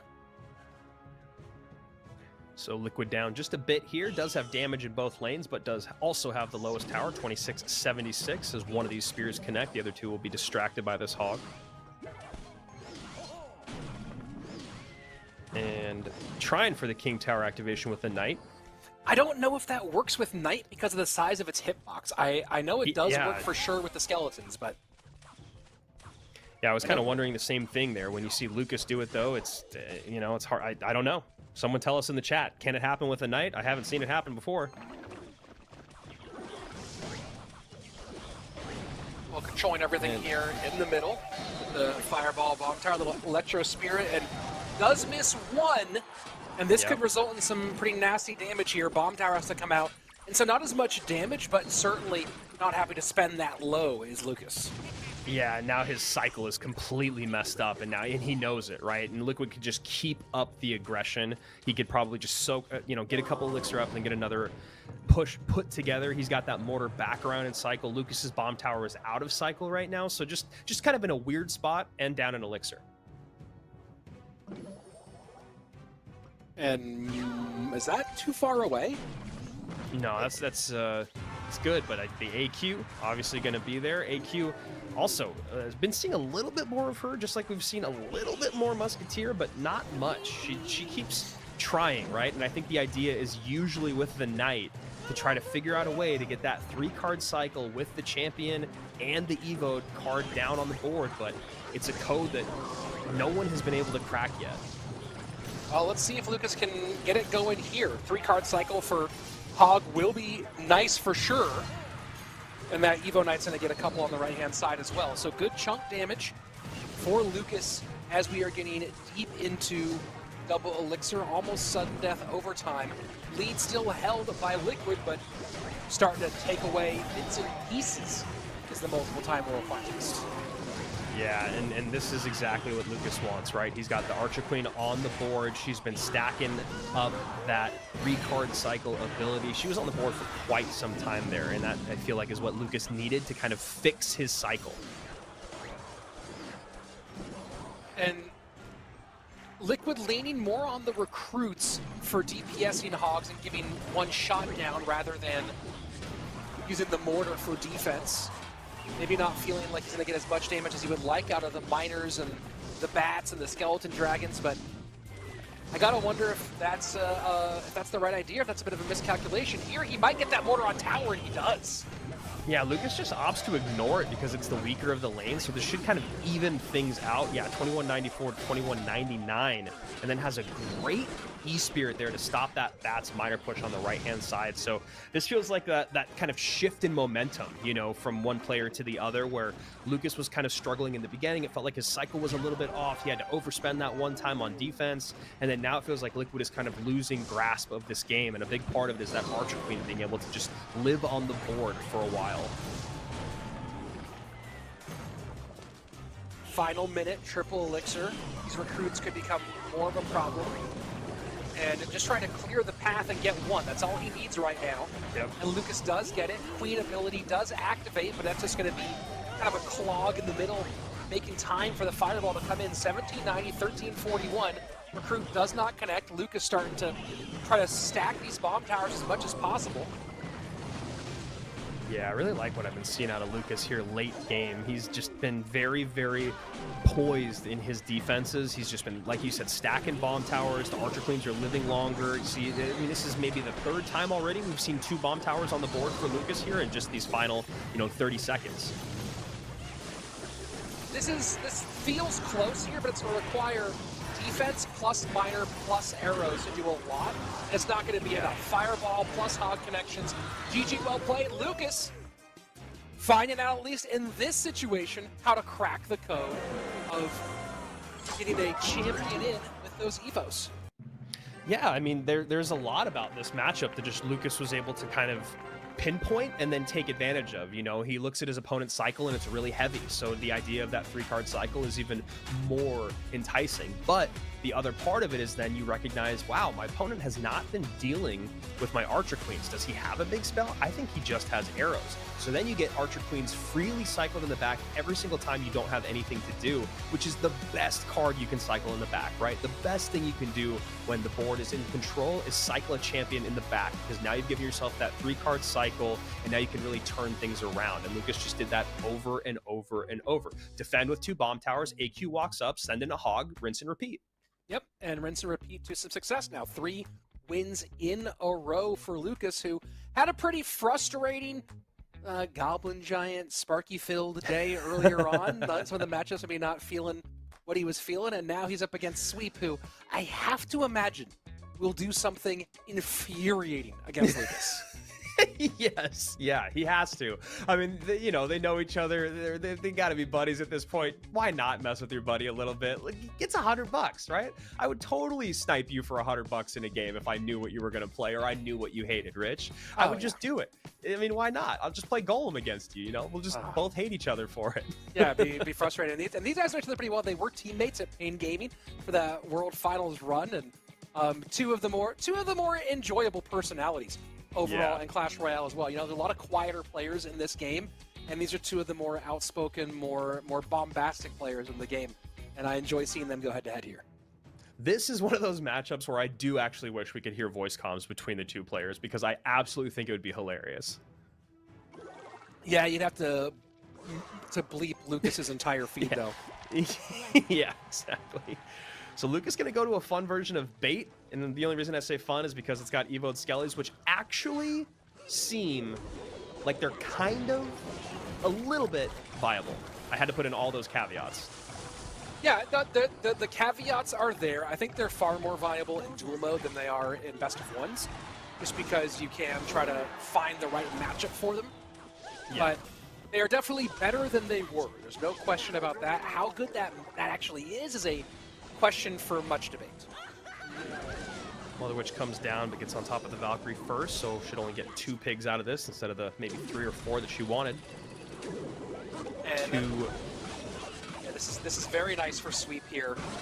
Delivery though cleans a lot of that up. Still lots of damage in. Lead taken by Sweep, who is playing a pretty funky look at Minery. Yeah, and honestly, Lucas's deck is pretty weird too, but you look at how it stacks up. The Dark Goblin to get on top of things far away. You got the Valkyrie to deal with this Skeleton King and the Barbarians. And wow, I mean, look at that. You look at how well those Evo'd Skellies can do against tanks, and that's something that I think people don't even realize because they've been so underutilized. And getting that situation there when the Mother Witch wasn't available to turn them into a problem was also very nice for Lucas. And still going to be behind, though, as the Miner continues to chip away at Tower. And now pressures.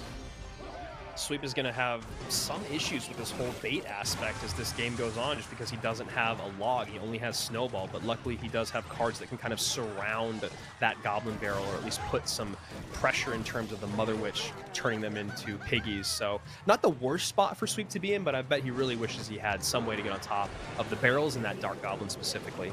This is a nice sequence for Lucas. You had the 7 defend against 9 with the Valk delivery, and the Valk goes coast to coast and forces some expenditure on the opposite side. Now Tesla to control here, and you know, Lucas is playing from a little bit behind, but still feels like he's in a good spot, and that Princess plus this Goblin Barrel and just starting to open things up. I mean, he's controlling the game, even though, like you said, he is playing a little bit behind. He's kind of picking apart Sweep's deck, and the biggest thing about that is you look at the value that delivery keeps getting. I mean, again, you can already see it lining up. There's a Mother Witch. There's an Inferno Dragon. What do I need to do? Well, let's just get a Tesla down on the board, and let's delivery it again, right? Because that's the perfect response most of the time. This time he doesn't even have to, because, again, the Dark Goblin, he has no way to get on top of. So this is just a really tough spot for Sweep to be in. And you know, it's interesting. You have so much of how you might defend against this bait deck when you don't have the correct small spell to get the barrel off the board immediately is use some troops and turn into a big overwhelming counter push. But the combination of the Valk and that delivery together makes that so difficult. And this Dark Goblin, I mean, I always say how much I love Dark Goblin. It's still one of my favorite cards in the game, and it's just being a problem. And then there you go, look at that. Evo'd Skellies against Evo'd Barbs. Evo'd Skellies say no problem. Mother Witch comes down, though.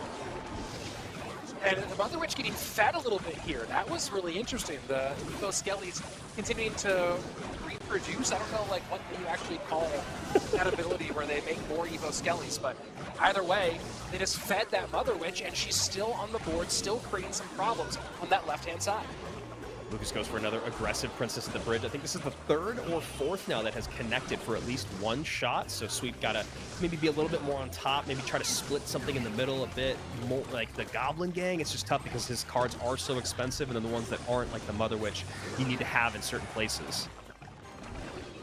and these got no real way to get to the princesses except for that miner. And now he might throw one in to get on that one. There you go. Miner does get one princess off. Evo Skelly's down low. Dark Goblin and Princess trying to play some defense. Evo Barbs go left-hand lane. 20 seconds left.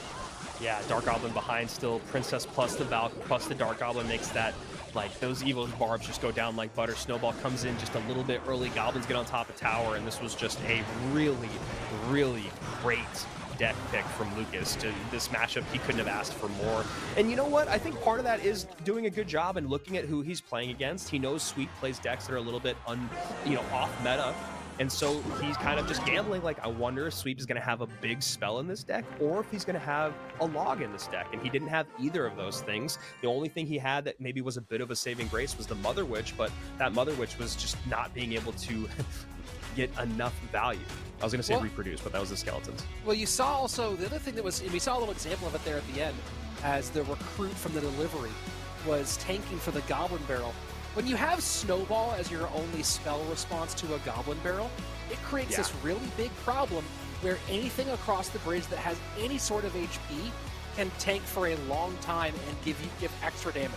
And we saw the Valk able to do it, but there at the end you saw the recruit able to do it, where, hey, you snowball those goblins, they're still alive, the princess is shooting that way, and the Goblin Turtle's right here taking away that tower. So just a very tough spot for Sweep, and Lucas, after a rough 2 first rounds, is now on a 4-game winning streak here in our final chunk.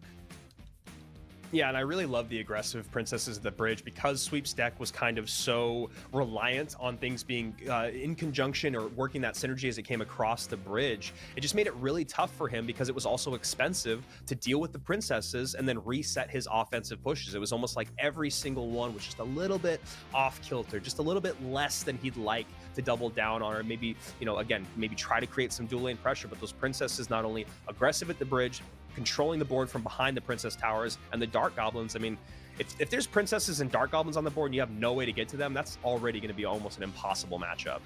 Yeah, a very difficult one, and now a difficult task here for Paulo, who has to come and step in against a Lucas who is in rhythm and maybe a little fire in his belly after a frustrating start to the day. I can imagine so. I mean, I think he was really happy about how he performed yesterday. He had an exceptional day yesterday. He comes into this and it's just like, whoa, I was a number 2 seed. Why am I struggling so much? And then now we're seeing exactly why he is Lucas X Gamer, why he did so well yesterday. And now he's picked up a lot of wins. And just like I said before, I'm a huge fan of Lucas. I'm bummed that he's not competing at World Finals, but I am happy to see him still competing and still bettering himself, even though he knows that the big tournament at the end of the year is kind of out of reach.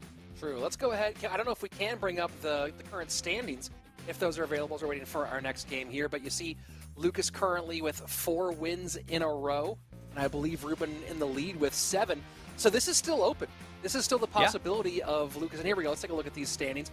Lucas needs to put up 3 more. It'd be pretty hard for anybody else to take the hill all the way from Reuben today. But if Lucas keeps playing the way he's playing, he has a very good chance of doing so. Yeah, I mean, this is another part of, I think, King of the Hill. Every tournament kind of adds to things that translate to the highest level of competitive. And I think this is one of those instances of you're going to run into frustrating matchups. And it's just what's going to happen. Best of ones, that's one of the reasons we got rid of them in CRL. But what is the thing to focus on? Playing through bad matchups, either you win or you lose, but the mental. We talked about the mental so much. And in order to pick up 4 wins in a row, that means Lucas is able to forget, what does Ted Lasso say? Be like a goldfish. He's able to forget how bad this day started. And Lucas back to Hog Cycle again. Let's see if he made any adjustments or is playing the same one. I think the same one again. And this might be similar. No, Barb Barrel does change some of the math a bit. Nice catch with the Nightmare Fireball to finish all of that off. And that's going to end up with a pretty even elixir situation between these two. Yeah, Paulo, I think, has played... No, never mind. I was going to say, I think he's played a lot of recruits today. He has played a lot of recruits today, but he hasn't played only recruits today. And that's what I was about to say, but apparently I think he's doing what a lot of people are doing when you come to these situations. You're not one of the top seeds or one of the known players is, look, I just want to pick up some wins. I want to make some money. Let me play decks that I know are dominant and that I am good with.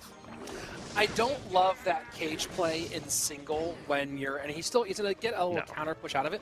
I don't love that cage play in single against Hog Cycle, because exactly what just happened here is it's all going to get taken care of, and Cage can counter a Hog Rider by itself, right? If it's Hog versus Cage, you just place that, like I think a tile and a half or 2 tiles off the bridge, put it in line with the Hog, and you've got a full counter, as opposed to this expenditure you had there.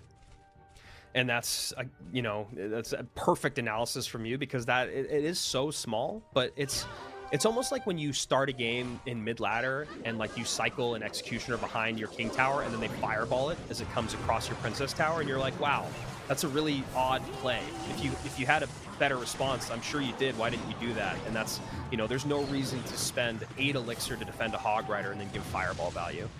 Here we go. This is exactly how Lucas wants these to go, is for the Queen to stay there, and I understand why he went Hog into the same lane as the Queen, but fireball value does go the opposite direction, and Lucas now going to be behind a little bit on elixir.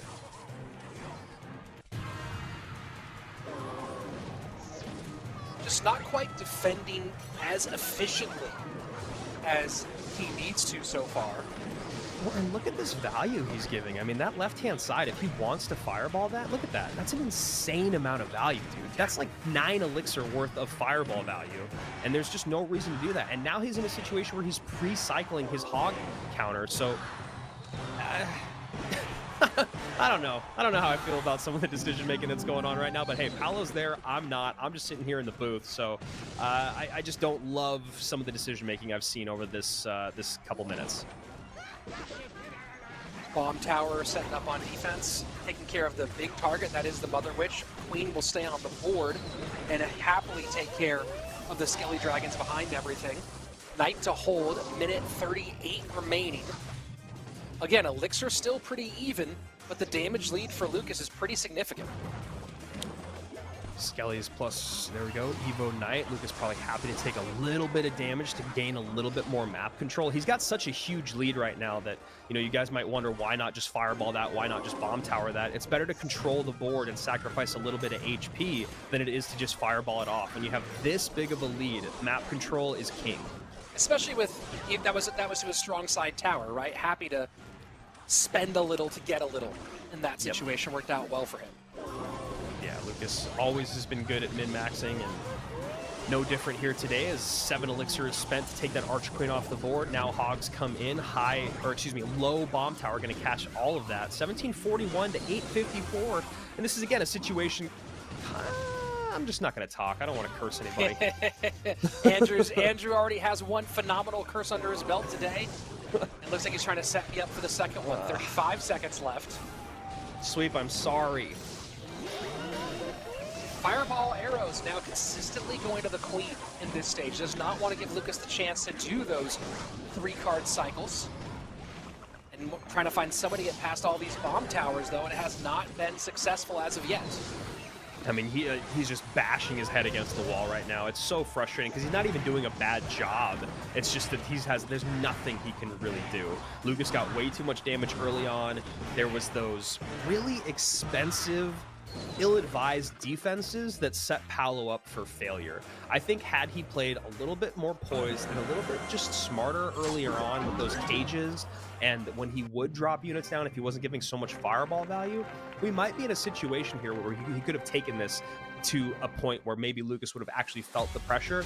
It felt like for the last couple minutes of this game, Lucas was just like, I just need to not do anything stupid. That's it. Yeah, and that's, I mean, look, how much of Clash Royale is that sentence? I just need to not do anything stupid right now.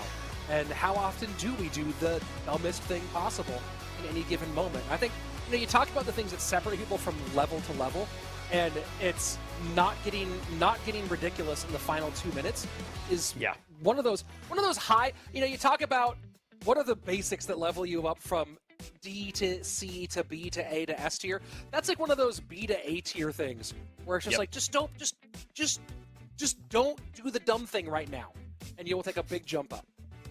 Yeah, and we still see it all the time at the highest level. We've talked about it for years now, where people just see the light at the end of the tunnel and they go, it's right there. I can do it. Just like we do, you and I do. You know, someone was asking earlier, why aren't we on top ladder? Why aren't we competing? Well, it's because we do that as well. We hit the panic button, we overspend, we give too much fireball value, all those things. And, you know, that's something that Paulo is just kind of learning here today, right? I mean, that's exactly what you expect when you look at the heavy hitters that are here out of the 6 other players that we recognize. And then for Liquid and Paulo, it's like, well, welcome to the big leagues. And if you can get a win, you can get $100 and congratulations. But the idea of one of them coming in as an unknown and actually dominating this tournament is very similar to when pros broke down getting top ladder in Finland last year, which is like, you can never get first place on top ladder without getting several dozens of finishes within the top 100 first. It's just different levels. Yeah, it's, you know, you talk about the challenge of trying to climb those levels and not making that big mistake at the end. I really think that for a lot of people, it's the fear that you won't be able to defend in those final couple of minutes, right? You start being worried that you won't be able to hold on, so I have to finish this. And knowing when that is true, when, hey, I won't be able to hold off for that final 60, 90 seconds, and knowing when, no, I totally have this locked in, that's a big separator. And that's, again, experience, and not just playing, but experience where you're able to remain present in your games, and you're not kind of blacking out during your games. That is able really to record that information. That staying present is so, like, that is the key right there, is staying present, because we've all found ourselves in that situation where it's like, all right, this is so annoying. I have to really go through the cycle 3 more times. Why won't this guy just give up? And it's exactly the moments that we're talking about right there, is sometimes you just get ahead of yourself like Reuben did in that game, and you just start overspending offensively, underspending defensively, getting things down late. And that's why that last minute of gameplay in Triple Elixir is really hard to lock down. So, you know, shout out to all these great players out here. I know Paulo's had a bit of a tough day today, but you're going up against the best in the world. You still got $75 for qualifying, and we talked about you for hours today. So congrats to you. Lucas and Wallace up next. Streak of 5? Hello? Yeah. Hey, what's up, Lucas? What are you doing over here, bro? You starting to play some Clash Royale or something? Is that what you're doing? Here we go. Teammates. Once again, former teammates. And I believe, and you know, correct me if I'm wrong here, I believe that Wallace is the last man on the last Clash Royale player on the Tribe roster. Oh. Yeah. Yeah, we get a confirmation there. You know what? He's done very well under the Tribe name, and I'm sure that the Tribe Nation is super excited to have him at Worlds.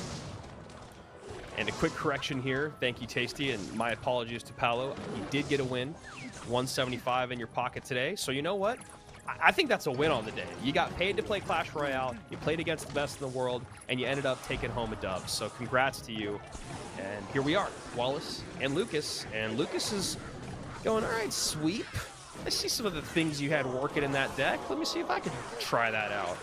And I do want to highlight this for just a moment, that Pain Gaming team from 2020 in the fall split, right? Pain had essentially the same roster throughout CRL up until the fall split of 2020. They completely changed things up, and they brought in Lucas, Vitor, Wallace, and Sweep. And that was kind of you know, Vitor and Wallace and Sweep were all viewed as talented semi-pros. Lucas had not broken quite into pro ranks, but was known as a world-class hog player. And that team was kind of overlooked a lot, and they battled hard to make it to World Finals and to beat Nova Esports. And here we are, years later, 3 of the 4 members of that team in this competition, and all 4 of them have gone to World Finals either last year or this year. That's just a real testament to how underrated they were in 2020 and how they've continued to be phenomenal Clash Royale players. Yeah, I mean, it's not too dissimilar for you basketball fans out there to the early Thunder days when you had Westbrook, Harden, and Kevin Durant all on the exact same team, but they just couldn't put it together. And now you look and you're like, well, if they were all playing together now, what would that be like? Like, what would that Pain team be like now with all that years of experience? And it's just something that you can kind of only dream about. And just trying to slow all this down right now is Wallace. You know, it's actually really good here by Wallace. So he took a ton of damage earlier on from a big Lucas push of the Skeleton King and the Goblin Giant and the, or I can't remember if the Skeleton King or not, but it was a Goblin Giant, Night Witch, and +1, I think. And he ended up taking a lot of damage and NATO to activate King Tower. 1,500 HP remaining is a little bit less than you'd like, but having the Ice Whiz, the NATO, and the King Tower activation, as you can see right there, is going to just stop a little bit of that Goblin Giant damage. So it's giving Lucas a fighting chance here. Now it's all about being able to defend efficiently and then actually get a graveyard down offensively. Good poison value there in the center. Might not need to even take it, though, with the Bowler and Ice Whiz on the board. Interesting to switch the... I don't think he intended to switch the Goblin Giant to that side. Yeah. I think that was a little misplacement there by Wallace, and that's going to put him into a real bad spot. You're not going to get spell cycled here by Arrow's Rage, but, man, that But you're going to get Goblin cycled, apparently. Yeah, I think you're 100% correct there, man. I think Wallace just goes 1 or 2 tiles too far with that NATO, maybe thinking more about the front end and the back end of what he was doing, just trying to defend and keep it away from that tower. He ends up actually doing the worst thing he can do, which is sending all that to his weaker tower without the Ice Wizard there. And now the Rage comes out. Maybe I was wrong. Maybe he's going to get spell cycled out by Arrow. Maybe, Lucas, are you listening? Are you just trying to make me look silly? I swear that Lucas must be listening, and that's why he did that. He goes, Rage Arrow's Rage, you're a fool, Rich. Yeah. Just trolling us. Yeah, he's that. All right, Lucas. Thank you. Good win. 6 in a row. Nicely done. I mean, exactly. 6 in a row. Absolutely awesome here from Lucas to close out his day, just really locking in. And you know, this is kind of the Lucas we saw back in June here in King of the Hill, which was just a dominant force, and now he's only got 4 more people in his way to easily take that first place spot if he gets all 4 of those down. And then you look here at the matchup, right? No GUIs came in. There's nowhere for there to be placed. The poisons defensively, the overspend defensively here from Wallace, even with the King Tower activation. The biggest thing in that deck, and the biggest thing I think in graveyard decks in general, is that like there's just not enough single target DPS to deal with these beatdown pushes. There just really isn't. You have to overspend every time, and you never have enough to just GUI with a real tank. You can't just bar barrel GUI because they can defend it, take a little bit of damage, and then overrun you. It's one of the reasons Goblin Giant is good in this meta, is that the big single target DPS troops, right? You have a couple that are still in there, right? You have Inferno Dragon that's still in there. Mini P.E.K.K.A gets played sometimes, but it's been a long era where the hardcore single target DPS troops are just not as popular as they used to. The tank killers, if you will, just not as popular as they used to be, and taking some advantage of that. Yeah, that's a really interesting point that you make. It's like we've started to rely so much more on utility cards and buildings than actually tank killers. And I think that in the meta that we're in, it's like a really weird spot, right? Because I think the other thing of those tank killers is that a lot of those tank killers don't do well against recruits, and recruits are everywhere. So it's like, what do I do? What do I play? Well, Inferno Tower is not good. I guess Tesla now, right? Because you need to be able to get on things in the skies and, you know, do a little bit more damage than Bomb Tower, but then all of a sudden you don't have Bomb Tower, you miss the splash, and that's why we're finding ourselves in this interesting Goblin Giant dominant meta. I'm gonna have to play this after the stream is over. I know it looks so fun. It looks really fun and really toxic, and you really like. I'm gonna sacrifice a lot of wins in order to figure out how to use it. But you know what's gonna happen is I'm gonna win like 5 in a row to start, and then it's gonna be I'm gonna lose 10, and then call the deck dumb. That's what's gonna happen. Send Sweep a DM. What is this trash? But honestly, the way that he started the day off playing that deck and Lucas playing a version of it or the same one is it. Yeah, I'm in the same boat. That's what I want to try to play today.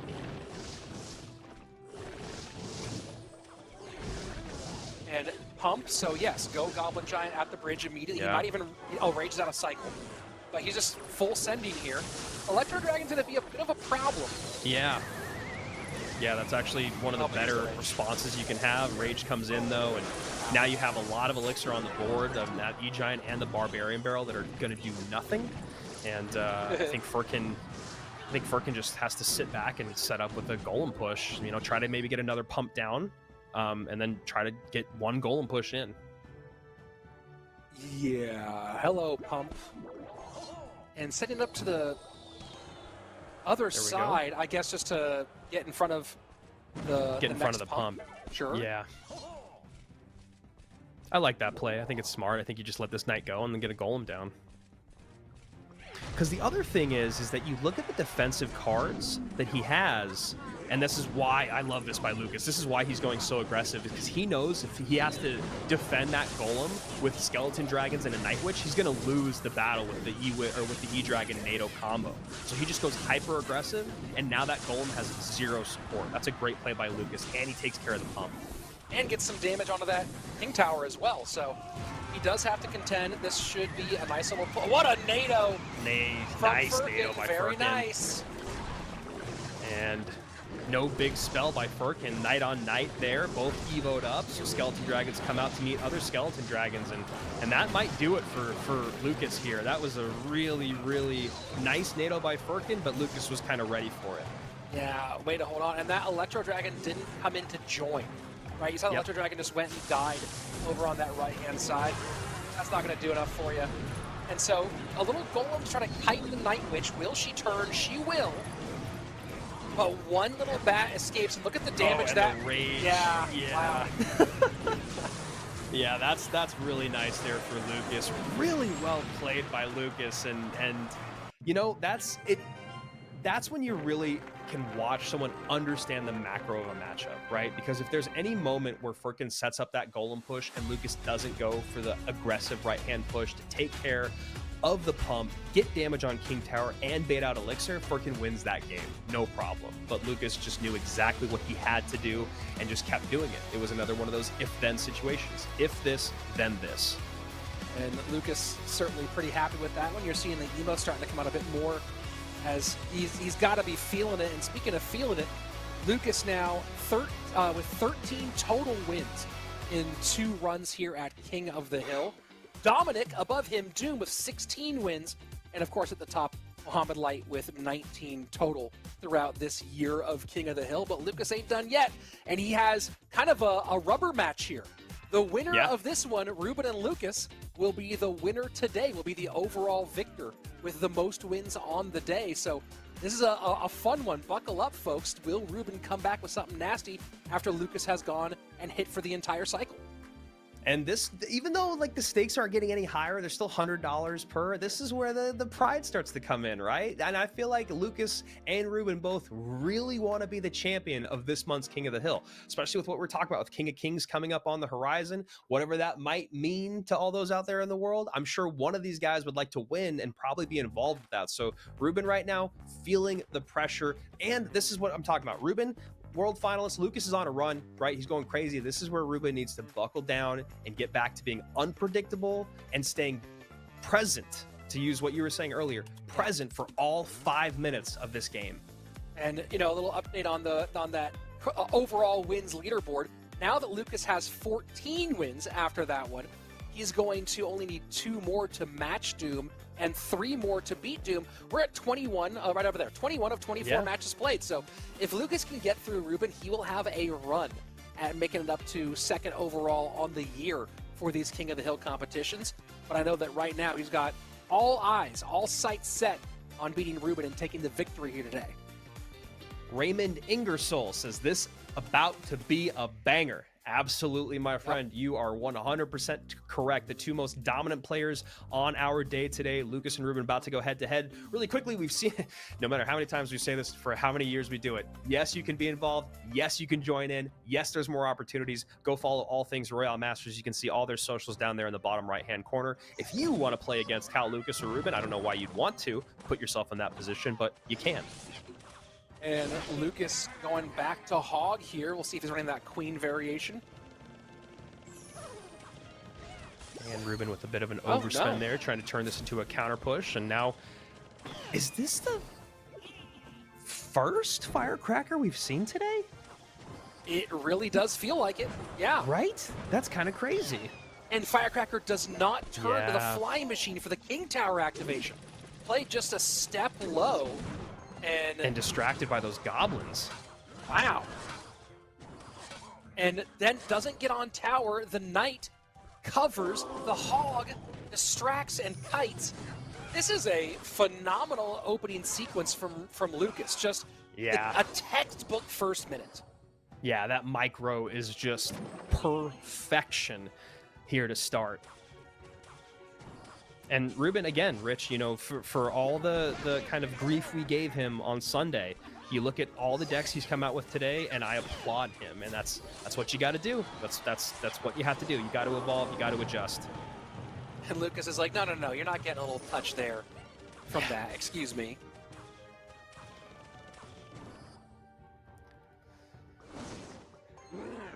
Whoever wins this will go on to face Adriel and then Liquid to close out our day in the final couple matches.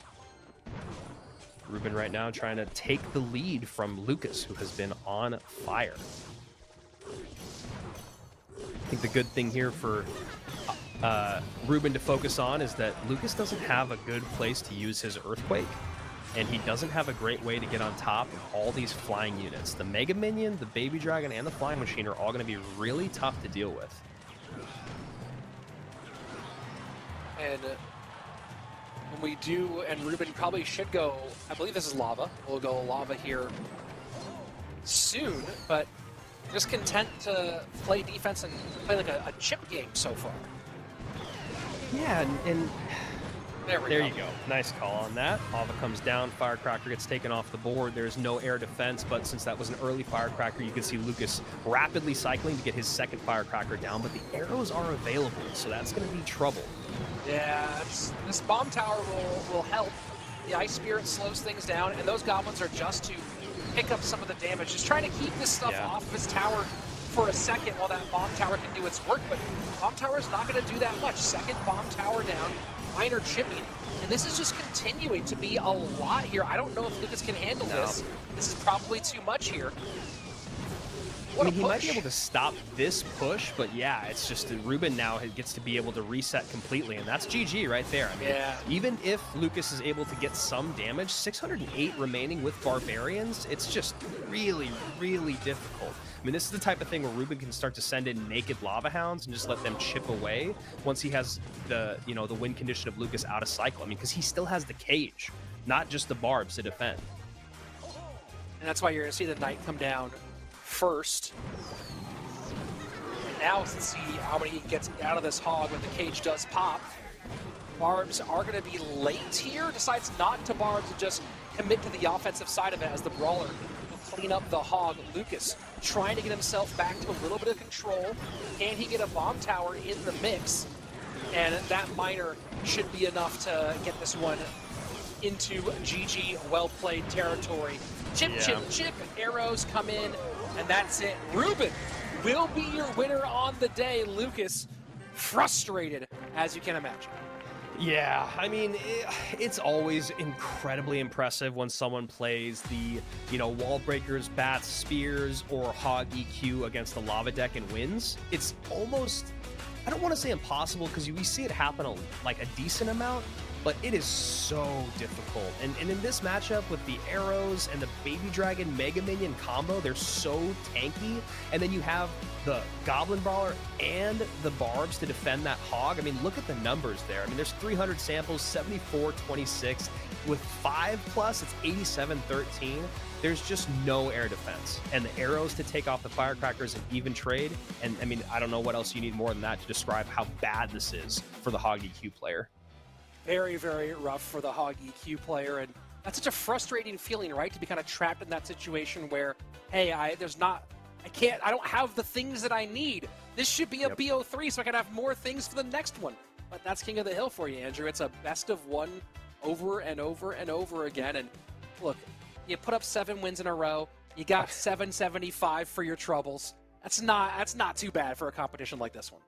I was just gonna say, for a Wednesday morning, $800 in second place, and you already have a win earlier in the year, go on with your bad self, man. Have a good rest of your day. It's $800. You just got to do what you're gonna do anyway, which is play Clash Royale, and you got to do it against the best in the world, and you got to be commentated here on broadcast. So, Lucas, we love you. Congrats to the run that you went on, and Reuben now doing. I mean, he. Not too dissimilar to the other day. He started off really, really strong, struggled a little bit in the middle, and now let's just see if he can close things out here against a very formidable opponent in Adriel. Yeah, this will be a fun little end here. Adriel versus Reuben. Liquid going to try to come out and see if he can get that all-important victory against... You're going to have to face either Reuben or Adriel for your final attempt on this one. Well, hey, welcome to the show, bud.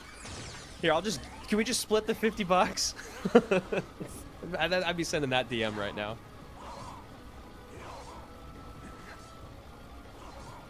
So, a couple cards we've seen before. Knights and Sparkies. I hear that they're good at this game. And I do not know how I feel about that aggressive high E-Wiz. We'll see if he can actually control it here as the Sparky stays on Adriel's side of the map. Zap's not in cycle, though, so this will get a nice opening here for Reuben. And just be able to play a Knight behind this. There it is. I'm just going to leave him. I guess he'll have to force out a response, so not in a terrible Elixir situation. Yeah, I mean, the Mega Minion here will get 2 shots, but that's a great response, though, from Reuben. Yeah. Takes out the highest DPS card other than the Sparky and gets a counter push coming in. Oh, excuse me. There's also a Mini P.E.K.K.A. in this deck. Yes, Mini P.E.K.K.A. hits things pretty hard and takes care of this one fairly easily and resets the Elixir advantage. Yep.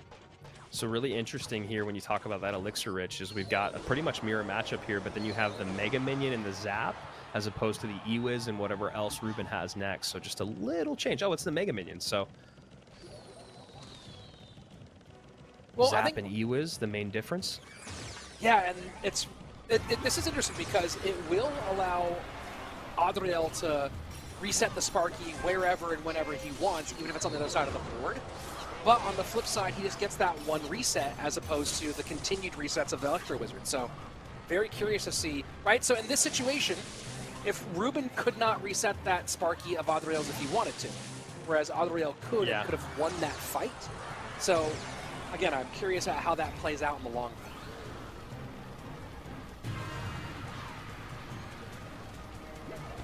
So just changing lanes back and forth with these two. Reuben currently in the lead by about 300 and some change.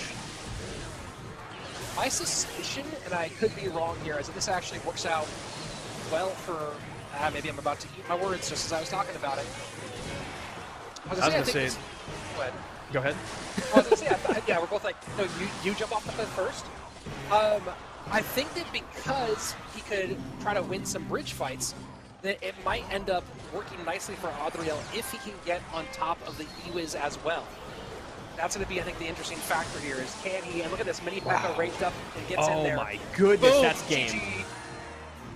Didn't even need to kill the E-Wiz, just needed to power through, and there you have it. Reuben will end with the most wins on the day, but it's Adriel who will wrap things up for us with one more match against Liquid coming up soon.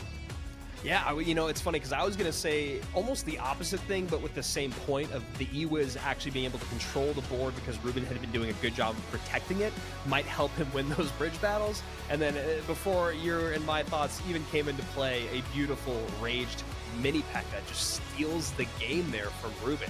Sparky cycled too far behind. Mini P.E.K.K.A. Goblin Giant just push at the bridge, and that... What's crazy about this is that, you know, in case you guys weren't sure, that Sparky does not kill a Mini P.E.K.K.A. in one shot. So that raged up Mini P.E.K.K.A. with 1 HP is more than enough to end that game.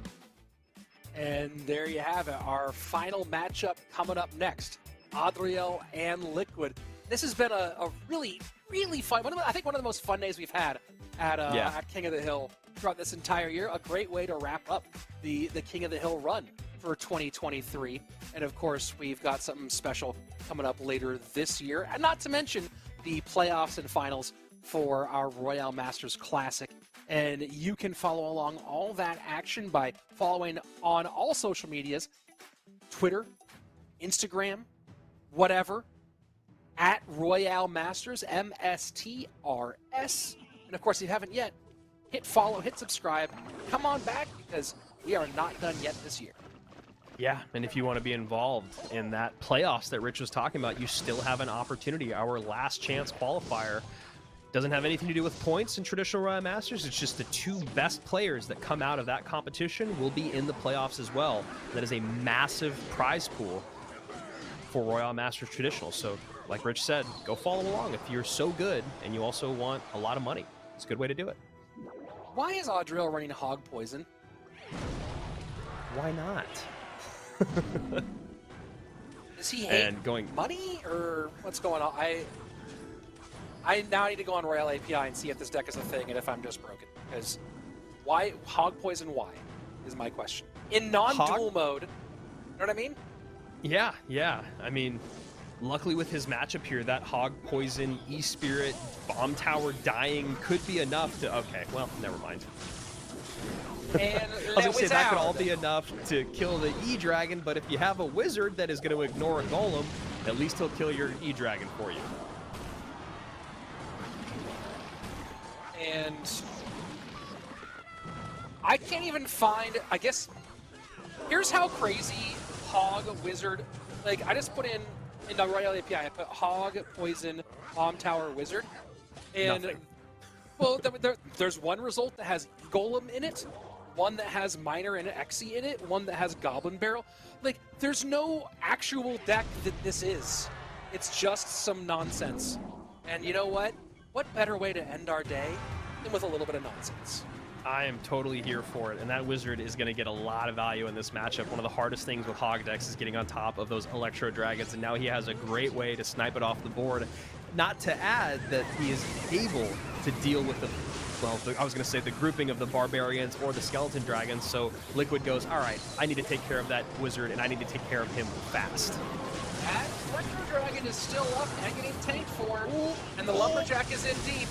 Oh, Adriel, do you hate money? Adriel, do you hate money?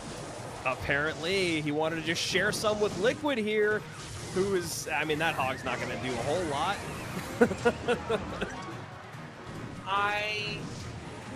You know what? Sure. You know what? You've already guaranteed yourself a nice bag going to World Finals this year. Why not go for the content in the final game of the day? There's no way this hog sneaks through and gets the final shot, is there? No, there's not! Oh, it was so close! Oh my gosh! Hammer in the air, and that is a win for Liquid, who I think, and we'll check the leaderboard here in a minute, does that mean that Wallace is the only goose egg on the day, or am I forgetting a win that he got? I think that he got none of those, but let's take a look at the leaderboard here in a minute. What a day. All right, we'll do that. What a day. This was a blast, man. This was a lot of fun. We each have a deck that we want to walk away and try out today. We saw Wizard come out a couple times to no success, and we have seen, you know, Golem worked once, Golem not work because, you know, Lucas had his number. It's just been a really fun day. Yeah, we have, you can play this weird, whatever this is. I am going to play the heck out of that sweep deck and figure out just how toxic it actually is. Either way, man, this was just a blast. This was just great. What a Wednesday. This is why we love Royale Masters. This is why we love King of the Hill. And this is why we always tell you guys you can get involved with these competitions, because it is the era of everyone. We've been saying that for a couple of years now. CRL's been that way. Masters has been that way. All the competitions are open qualifiers and then tournament days. So make sure you guys are joined in. You can still win a lot more money this year. And Reuben, our King of the Hill today. Let's take a look at the final standings on the day. Reuben, 875. Lucas coming in with 775, 7 wins behind him, and nice little collection in the middle with Adriel, Sweep, and Furkan, Paulo, and Liquid, our newcomers, each picking up a dub, and Wallace with the $75 for his troubles. Yeah, and I think this speaks less on how talented Wallace is, and this speaks a lot more on why dual mode got introduced to our main format, right? Because there were numerous times today where you get caught in a horrible matchup, and that's kind of what the conversation was for years, right? And that's why things kind of evolved and changed a little bit, and that's also why we love to come back to something like this. You get one shot, you're in, you're out. Who knows what they're going to play? Who knows indeed, but what I do know is that this has been so much fun, and as we said before, we are not done yet. If you enjoyed having some wild and wacky times today with our King of the Hill Royale Masters, but you want a little bit more sports in your esports, you want more sports in your esports, then make sure you come back for the finals, for the playoffs and finals of our Wild Card Open, October 21st and 22nd. It's going to be a blast here. That's the wild card open. Sorry, that's the last chance qualifiers. October 21, 22, discord.gg/RoyaleMasters, where you can sign up, try to get the last 2 spots to our Royale Masters Classic. And then the grand finals and playoffs will be October 28th and 29th. So go ahead, take your shot at making it for our grand final event. And Andrew and I will both be there for what's going to be an absolutely fun time. Yeah, get to grinding. You got just a couple days to get in that LCQ, and then you only got a week to prep against some of the best in the world for a $10,000, I believe, prize pool on just that one day. Just that one finals. You could win a lot of cash. And like Rich said, I'm very excited to be there. Well, that's it for today. On behalf of everybody here, the Royale Masters team, and the guy frying the bacon up in the back to make this thing happen, Andrew Guy, I'm Rich Slayton. We'll see you back here October 21 and 22 for our absolute last chance for you to get on the action.